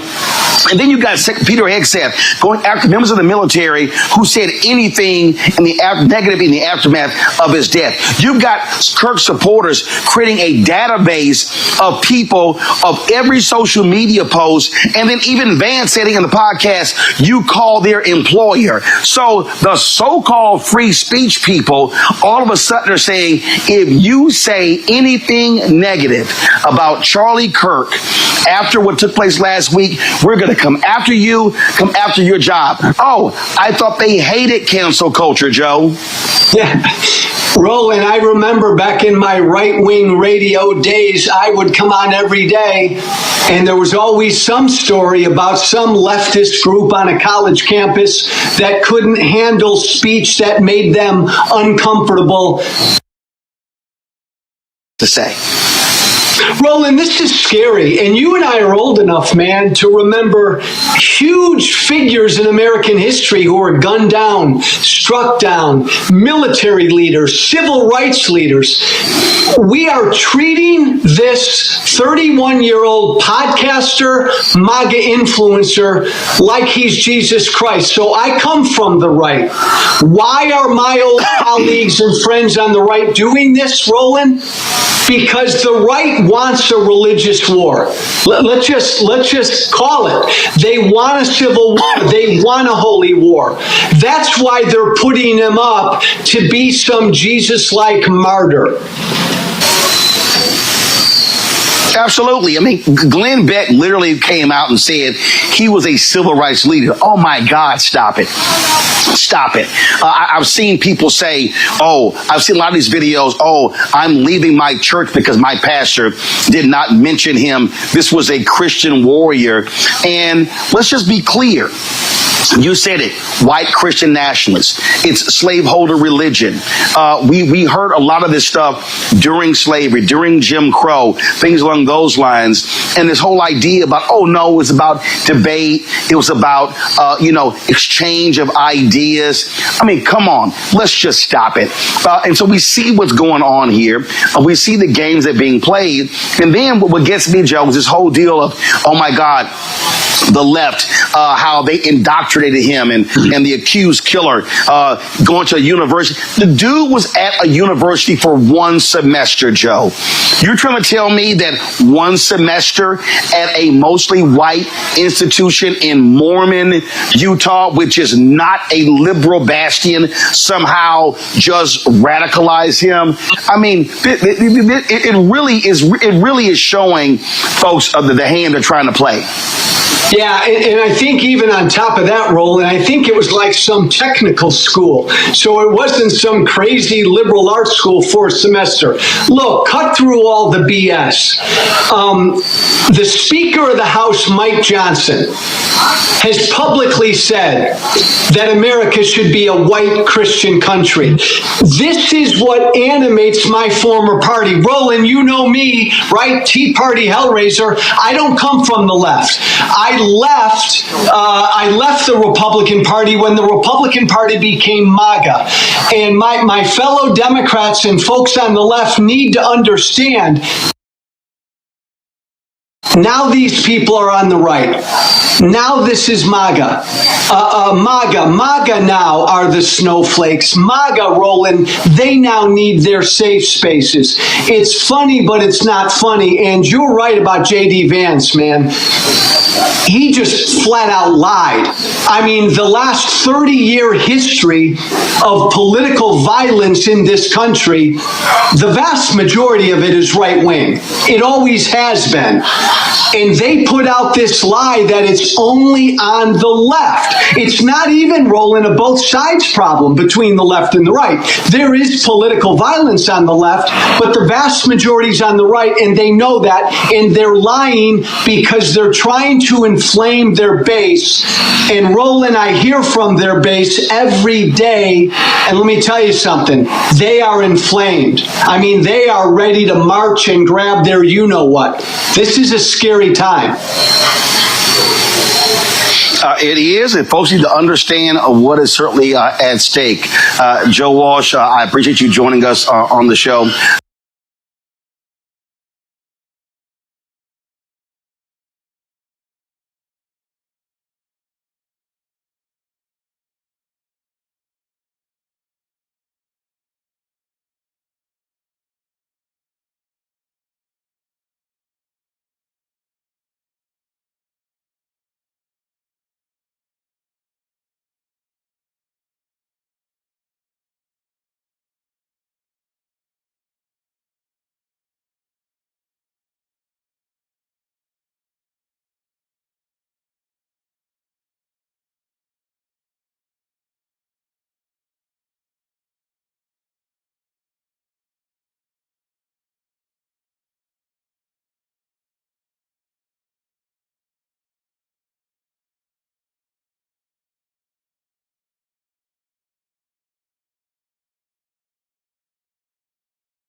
History of the cross, known by their works. What's the history of the cross? 500-year history of the cross.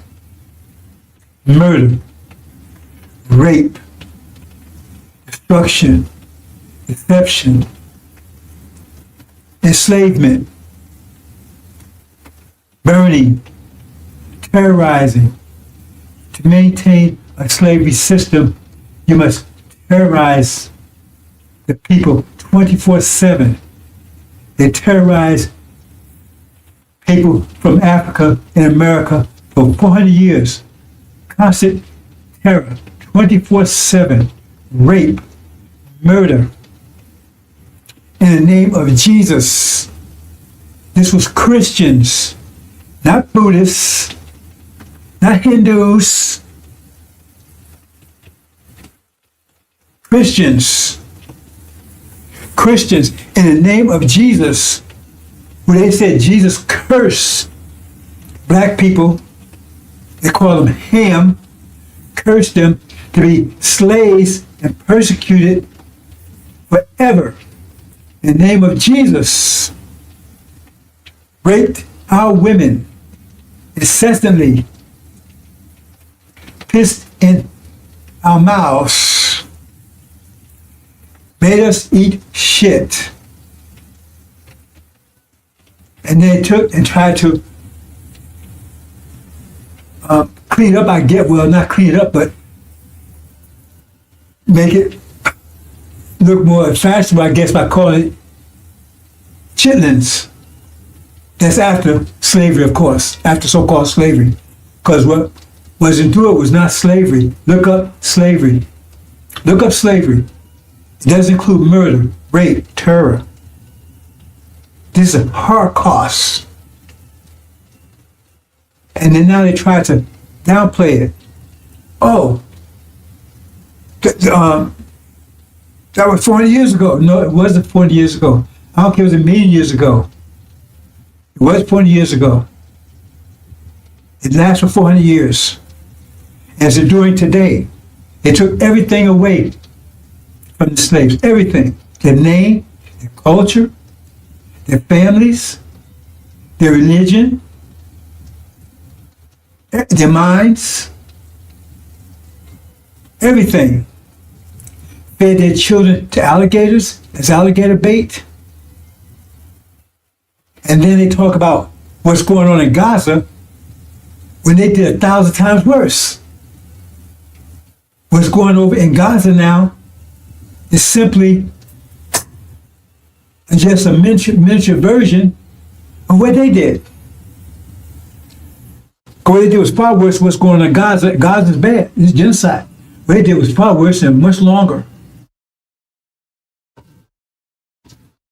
That's the legacy of Christianity. Murder, rape, disease. They wiped out the native population with genocide and disease. Smallpox blankets, knowing they was full with disease, herpes, syphilis, gonorrhea from sleep with animals. So-called common cold was not common. Didn't exist here on this side of the world until they brought it here. Murder, rape. When they was raping out women, there was a cross hanging from their neck. And again, they taught black, and this was God's will. God's will. Enslavement of our people. And they continue on even today. That's the legacy of Christianity, the cross. So where's your rap sheet? Every time they arrest one of our people, your rap sheet. What's your rap sheet? How you going to judge people for murder when you're guilty of murder beyond imagination for hundreds of years? Hundreds of years. Theft. You stole this land and murdered its people. And you crushed the native people here. When the Braves would go out hunting, you would come into the camps like cowards and kill the women and smash the children's brains out on the hooves of your horses. This is the legacy of Christianity. That's the legacy of it. The question is, if instead of Columbus coming here, Dracula came here, Beelzebub, Wolfman, Frankenstein, Satan, and they all came instead of Columbus. What could they have done that Columbus and those that followed him did? Satan is the God of this world. That's the God they're serving. They have known him by their works. What are the works of Christianity? What are the works of Christianity? Where's the works of Christianity? Evil, deception, mischief, bloodshedding. It goes on today. And what's going on in Gaza, just reflection and microcosm of what was done here in America for hundreds of years. Raped out women incessantly. They would even rape while they was out in the fields picking cotton. They would jump off their horse and tell them to bend over and rape them. And tell them to keep picking cotton while they was doing it. This is the kind of stuff that they would do. Make one slave defecate in the slave and slave in the mouth of another slave, and then bound it up so they couldn't spit it out for 7 days. That's a legacy of slavery. You did it all in the name of Jesus. There's a legacy of slavery. Legacy of slavery. 40 years plus. Legacy of Christianity. Legacy of the cross. That's the legacy. That's the true legacy. So whose works are those? Who are you serving? Who are you serving? The legacy of the cross. Where's your rap sheet, America? Gog? Where's your rap sheet, Magog? Britain? Where's your mateship? Where's your rap sheet? Antichrist, false Israel? What's your rap sheet? Then they colonized Africa. They're stealing from ripping off everyone. The legacy of Christianity has been ruling for over 500 years. And now, the threat of nuclear war to finish off everything. That's a legacy of Christianity in the name of your Jesus.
and going westward or going out there in the land, ain't no cities, no towns, no infrastructure out there. Surely you ain't talking about that, are you? No. We ain't going back to Africa. No. This is your land.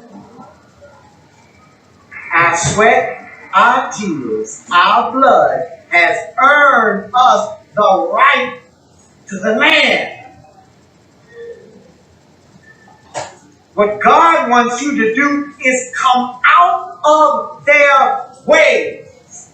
Come out of their pagan holidays where you should be honoring Jesus. You are here buying bunny rabbits and inviting your children to paint eggs for some Easter hunt.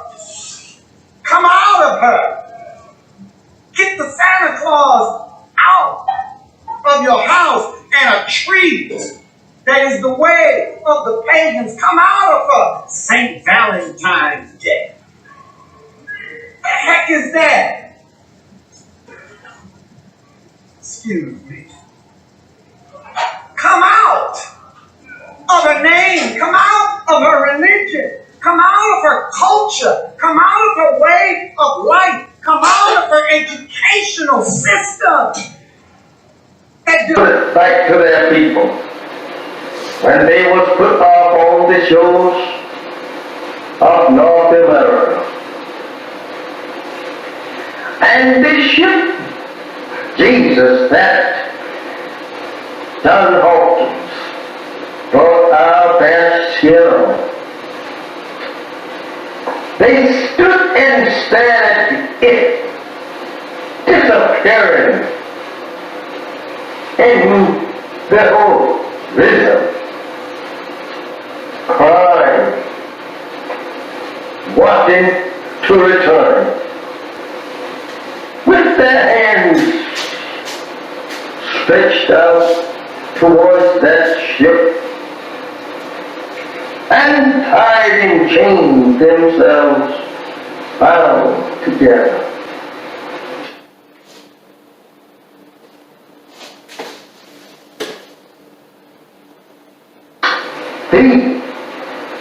And when they was put off on this memorable shows, they stood there staring at that ship that brought them to a strange land and a strange people who could not speak either one's language.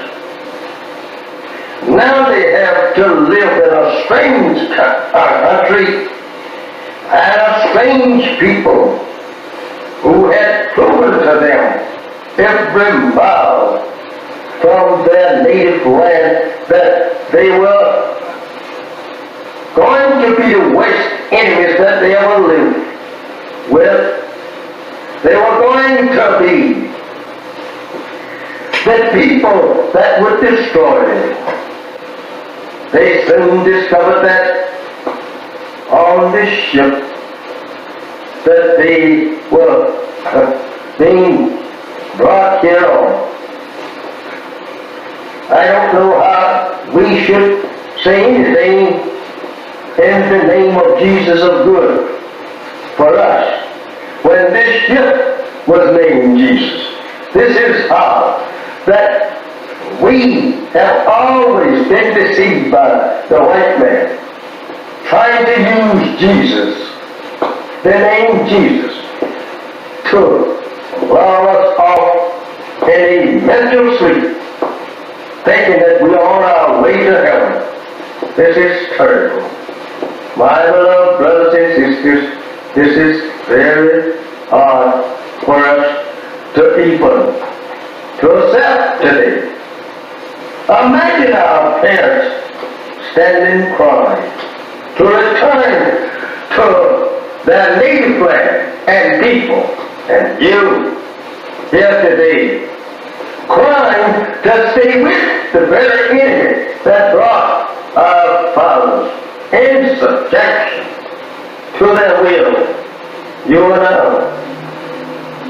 turning your face from your own native land and turning it back towards our own prison house and our own enemies who have destroyed us and seeks to further destroy us. How do you feel? How do you feel? Not wanting to return to your people. They are trying to make love with the very people that destroyed you and your parents. How do you feel acting such? And even today, they are beating and shooting you down throughout the country. There is no justice here for you and me. Why should not you want to be separated and be returned to your own? I ask you that question. Think over your parents on the eastern shore of North America, crying and praying to God to be returned to their own 400 years ago. How would they like, or you like to see them rise up in the judgment condemning you for being such fools as now want to live in the land that absolutely enslaved them and killed them and beat them for 300 long years here. They would condemn you as being fools for not wanting to be separated and go to your own, build up a nation for yourself after the white man say you were free. Remember that.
and going westward or going out there in the land, ain't no cities, no towns, no infrastructure out there. Surely you ain't talking about that, are you? No. We ain't going back to Africa. No. This is your land. Our sweat, our tears, our blood has earned us the right to the land. What God wants you to do is come out of their ways. Come out of their pagan holidays where you should be honoring Jesus. You are out here buying bunny rabbits and inviting your children to paint eggs for some Easter hunt. Come out of her. Get the Santa Claus out of your house and a tree that is the way of the pagans. Come out of her. St. Valentine's Day. What the heck is that? Excuse me. Come out of her name. Come out of her religion. Come out of her culture. Come out of her way of life. Come out of her educational system. Put it back to their people. When they was put off on the shores of North America. And this ship, Jesus, that John Hawkins brought our best hero. They stood and stared at it disappearing in the whole rhythm, crying, wanting to return, with their hands stretched out towards that ship, and tied in chains themselves bound together.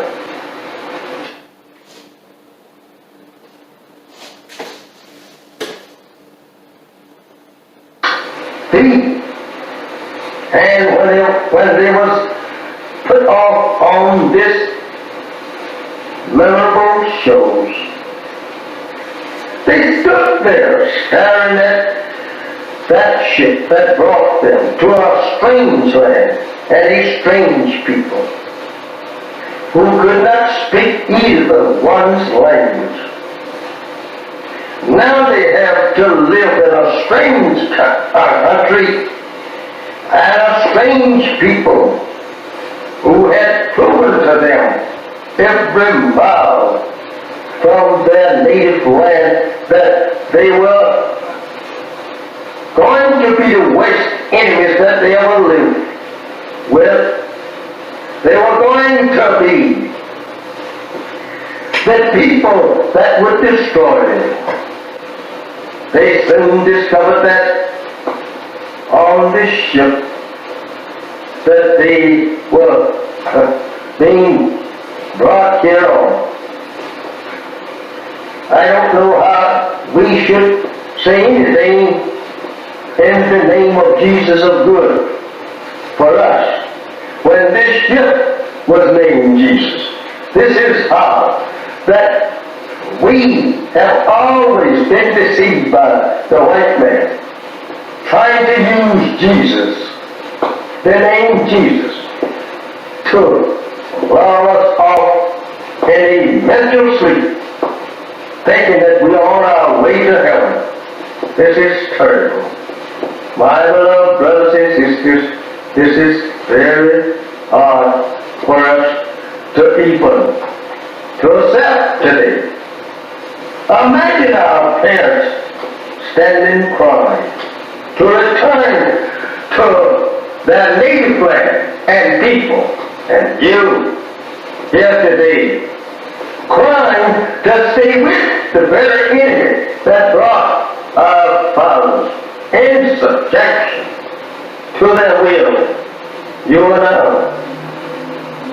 turning your face from your own native land and turning it back towards our own prison house and our own enemies who have destroyed us and seeks to further destroy us. How do you feel? How do you feel? Not wanting to return to your people. They are trying to make love with the very people that destroyed you and your parents. How do you feel acting such? And even today, they are beating and shooting you down throughout the country. There is no justice here for you and me. Why should not you want to be separated and be returned to your own? I ask you that question. Think over your parents on the eastern shore of North America, crying and praying to God to be returned to their own 400 years ago. How would they like, or you like to see them rise up in the judgment condemning you for being such fools as now want to live in the land that absolutely enslaved them and killed them and beat them for 300 long years here. They would condemn you as being fools for not wanting to be separated and go to your own, build up a nation for yourself after the white man say you are free. Remember that.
Assalamu alaikum, sisters and brothers. Sulaiman Rahim here, Veteran of Covenant. Okay, brothers, since it's been a year now, and we're finally home after 40 years in Arabia. I'm reporting to you from Arabia. found a home after 40 years. Right? And so we've been here a year now. When there was an agreement made, a former slave master, he said, we had a choice. Stay here or leave. Right? So we chose our inheritance, Arabia. So we left. And half the original people decided they wanted to give up their inheritance and trade it for a place in America in reconciliation with their former slave master. That's their choice. They chose, said, we don't want to go over to Arabia. We don't go over there sand and all that stuff. We want to stay here in America. We've been here all our lives, been here 40 years, born here, right? And we can make peace with our slave master. Okay, so they decided to stay. And so after a year, right, we get reports of how things are going over there. And it doesn't sound too good. How things are going over in America with their reparations. Because they was given, they got 6 states, I believe.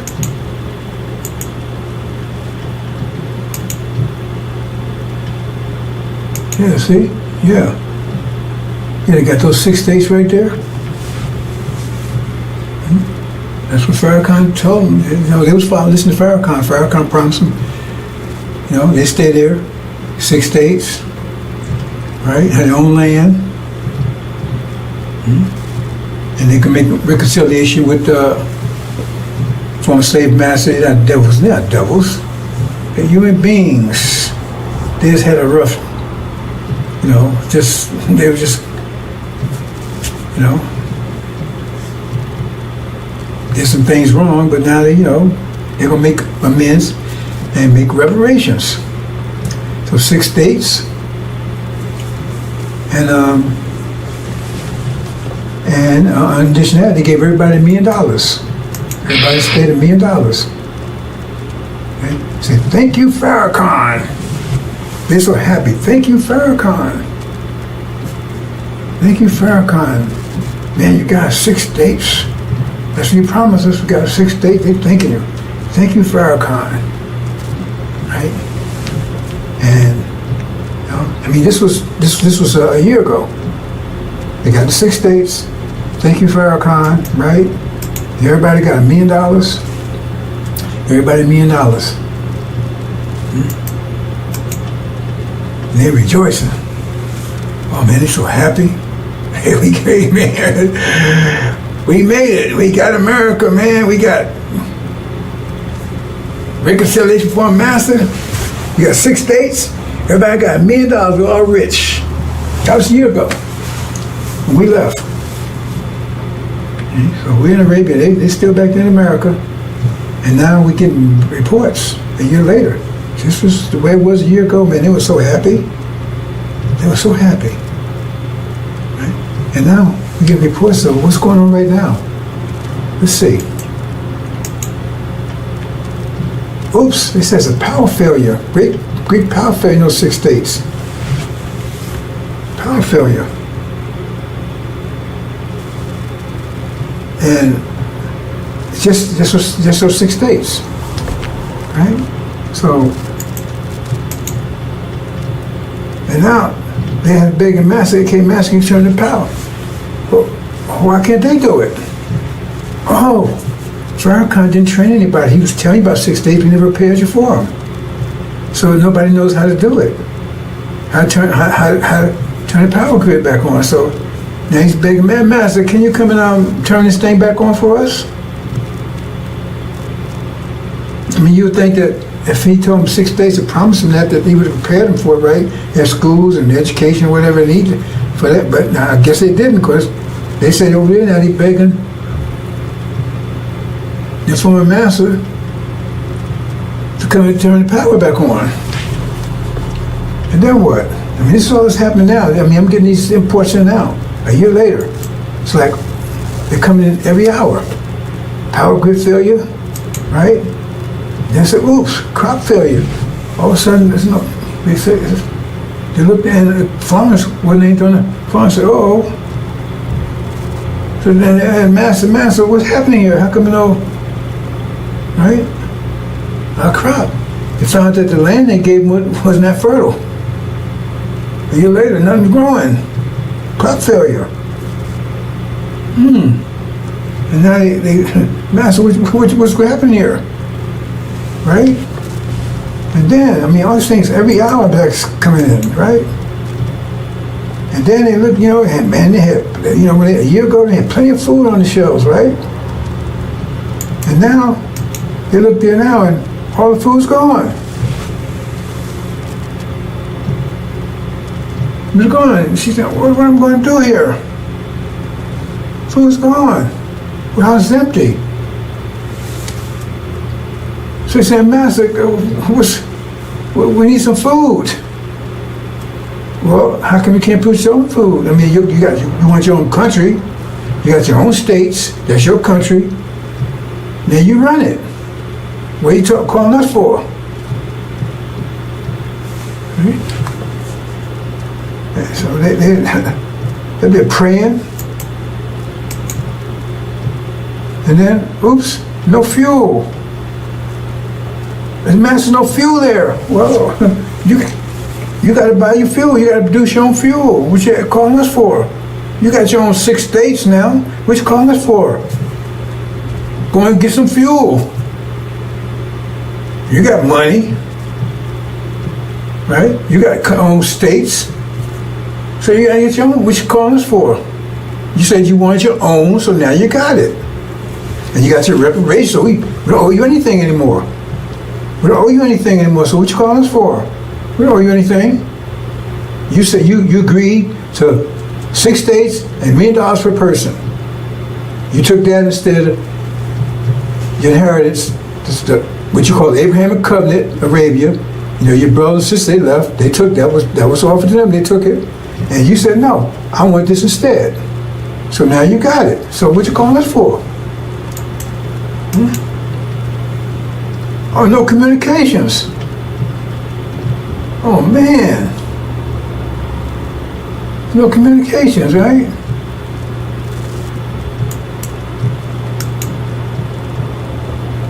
No medical facilities.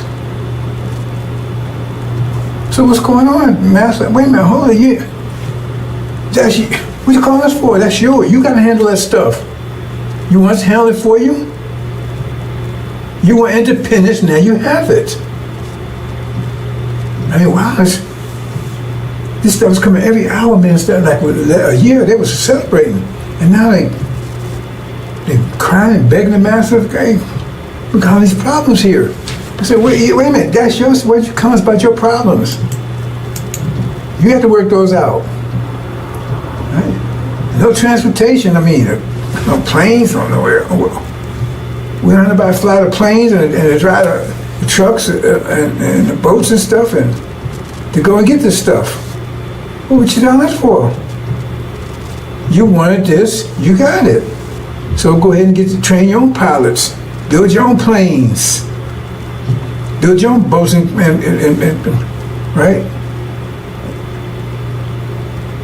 You see what I'm saying? Transportation, build your own trucks. What you calling for? Yeah, Master, we see this. You said you wanted 6 states, you got it. You want $1 million per person. That was the reparations.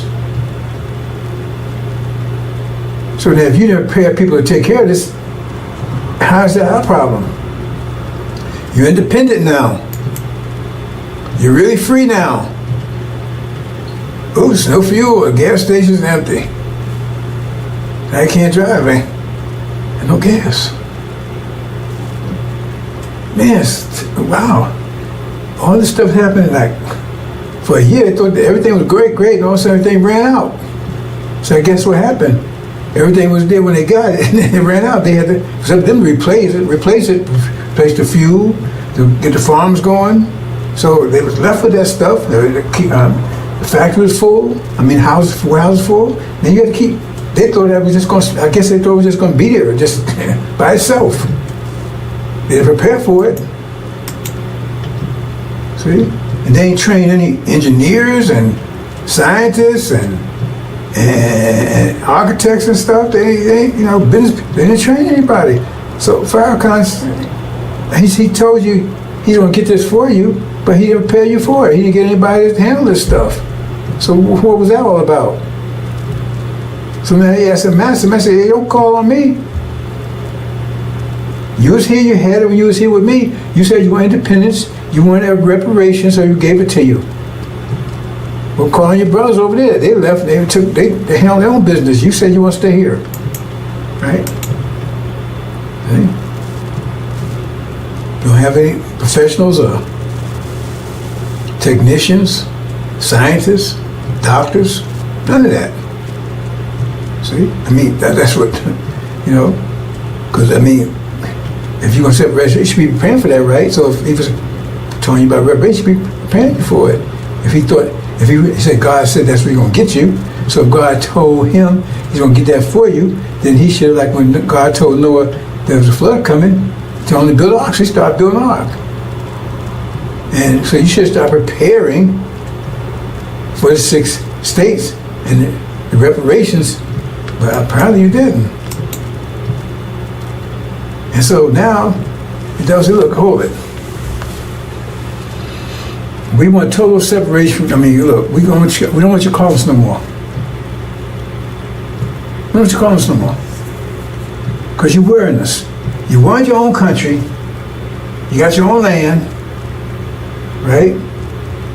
You got money, $1 million, all this stuff, right? And so now we got to protect your money and everything too? No, you have to create your own money. You have to do all these things, your own wealth, not ours. Right? So we're going to cut you off from that too. It's all economics. So they go and tell it. They tell all the people all the white folks, right? Because all the black folks, now all the black folks is either in Arabia or in those 6 states. That's the solution. You had to be one way or the other. There couldn't be no integration, all that kind of stuff. That's the deal. You just said one or the other. So all the black folks are there, ain't no integration, all that kind of stuff, right? Black folks are there, one or the other, so they're there. So they said, okay, right? So they just say, we're going to take our money because we don't know what y'all doing over there. You have your own money, you have to find your own wealth. So what they do is they tell all the white folks, say, protect your money, right? Transfer your money into gold. Transfer all your dollars into gold. Okay. Now remember, they gave everybody $1 million a piece. So everybody got $1 million a piece, right? And so they transfer it to gold. And then what happens is that what they do is they start just printing money. White folks just start printing money. You understand what that means? That's inflation, right? Because if you got $1 million of gold, a million ounces of gold, say 1 million ounces of gold, understand this, and you got 1 million certificates, then you say each certificate is worth 1 ounce. If you got 1 million ounces, each certificate is worth 1 ounce. Understand that? If you got 1 million ounces of gold, and you got 1 million certificates, each one of those certificates is worth 1 million. If you want to say trade with the certificates, each one of the certificates is worth 1 ounce of gold, right? But if you take and print, you say you got 1 million ounces of gold, and you got 1 million certificates, each one. But say you print twice as many certificates, you got 2 million. Well, then each certificate is only worth 50 cents now, because you got to connect that to the gold. Well, you print 4 times, then each one is worth a quarter. So the more you print, the less they worth, because those certificates have to equal what the gold is. You understand? So the more you print money, the less, right? The less they're worth. So if you print twice as much money, right, there's less gold. You understand? So if $1 is worth 1 ounce of gold, which that's right, then if you print double that amount of dollars, then each one's worth half an ounce. You understand? That's what printing money without increasing the wealth does. That's inflation. So what happens is They keep printing. They get down to where $100 is worth a penny.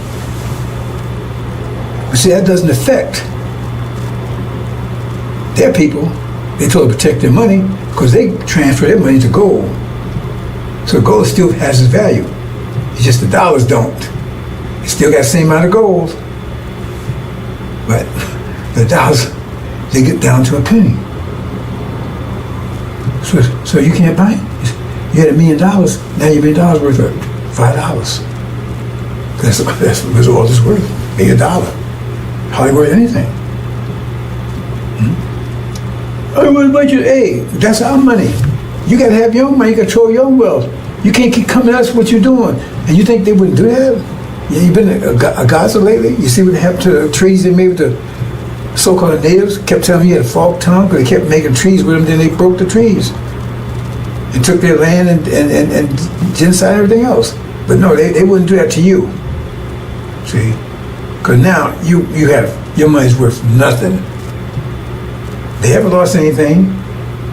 Because once that money's worthless, it's no good, right? Then you burn it up, throw it away, it's worth nothing. The people still got gold. And even if they take it, hold on to money, hope to increase again, they're using another different certificate, using another form of money. So it's still worth nothing. That $1 million you had, you was so happy with now, it's probably worth maybe $1. So you can't buy anything with $1. Plus the economy's collapsed because everything is failing, and you don't know how to repair it. You don't know how to build communications. You don't know how to do any of this stuff. You don't know how to engineer, build a house. You don't know how to do anything because Farrakhan didn't. Right?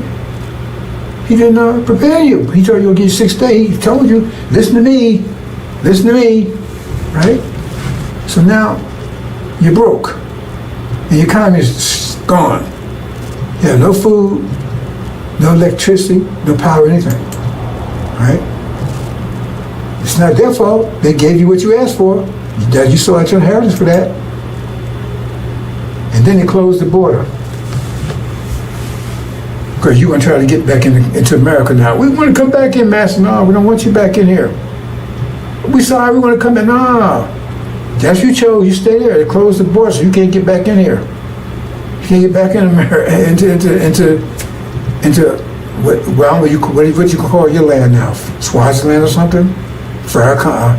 Maybe we call it Traveland. Farrakhan. They met the Farrakhan. Right? So they close the borders, you can't, because now you're hungry and everything else, your money's worthless.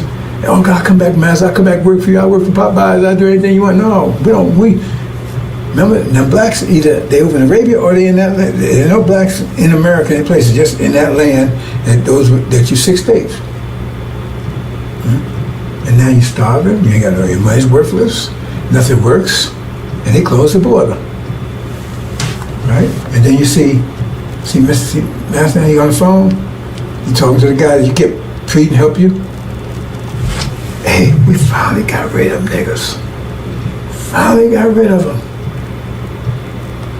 Finally got rid of them.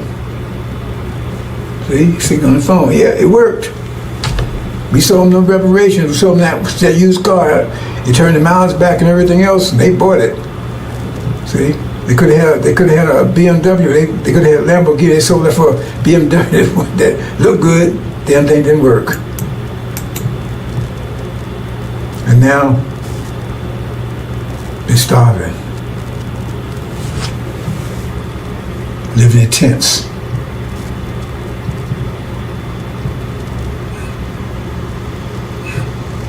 Praying.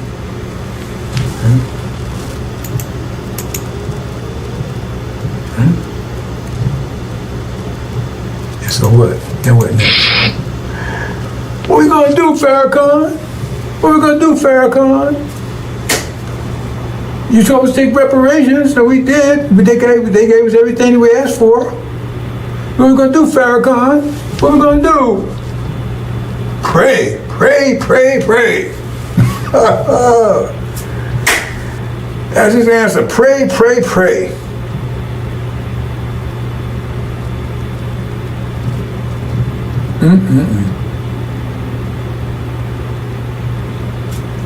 That That's your reparations. Like Elijah Muhammad said, he had a big picture. We leaving, and blacks staying on the shore, the ones stay behind, and they was whooping their ass. Right? Because they thought you think they would give you some land and take care of you? You think they want to do that? And go bankrupt, give everybody $1 million? You know how much that is? If it's 17 million, if it's 17 million times 17 million times a million is like $17 trillion, I think, something like that there. Then they're going to do all that for you. They want to get rid of you. So now they have succeeded. Because they closed the border. And what you going to do?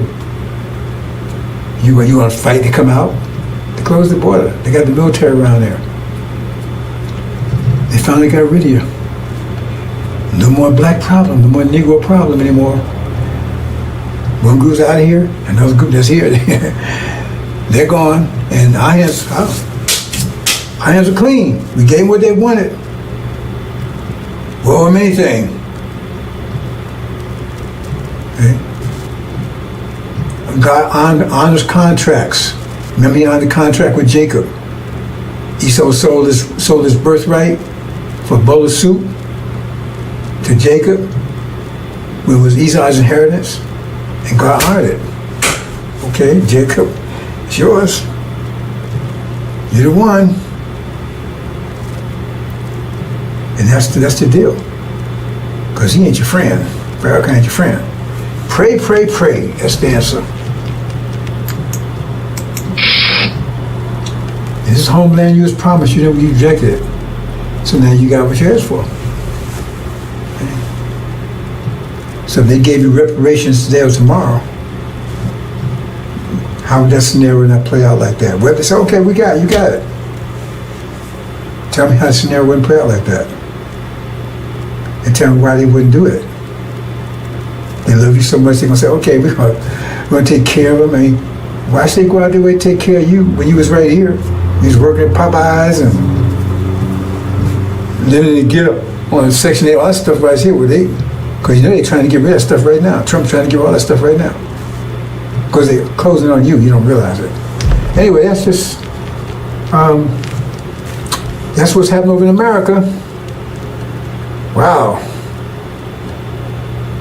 Boys come here. Disaster over there. And, I just got a call. Oh, wait, hold on. Really? You serious? Our ambassador just got a call from I don't know what they call it. They call it Conland or something. I forgot what it's some name they call it right there. That 6th day. They begged us to come and help. Can they come over here? Can we come and get them? Really? Can we come and get them and bring them? Oh no.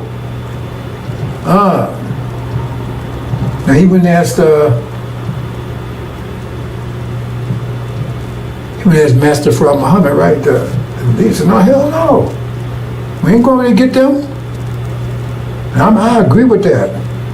Yeah, the Master said he said, let's call him, and he passed the word to Master Farad Muhammad. Master Muhammad said, send him back. Master, no, we can't come and get you. You chose, you made your choice, live with it. Or die, whatever the situation is. Wow. I can't believe that. They actually, right, sent a message over. I don't know how they did, I don't have any communication, but somehow they got the information over to him, said, we please come and get him. Nope. Said, no, tell him no. And don't waste time communicating with us anymore. You got your land, you got your reparations, you got your money, you got Farrakhan as your leader. Yeah, tell him, talk to him, let him straighten out for you. He didn't want to sell you the idea, he was a salesman. So you on that idea of reparations, we told you. Right? Suleiman, right? He was the messenger to you, telling you, look, man, let's go home. You said no. You chose not to.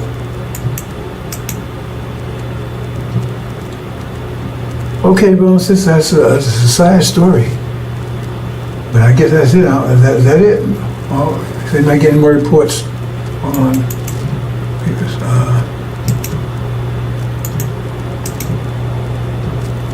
Okay, he says that was Matthew Prophet Muhammad's final decision, and I think they closed communications off from there. So, like I said, brothers and sisters, we got those guys that came in. All that came in today, man. Came in fast. After a whole year, total collapse. Now they begging it. Somebody help them. We can't do it. Maybe Master help you. We won't do it. Assalamu alaikum.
Update, brothers and sisters, got another late report in that they said, well, if you want to come and get us, well, we at least send some food.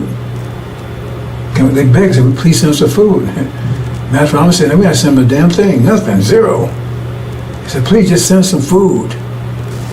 No, I just got that in. He says, if you can't come and get us, please send some food. He says, no.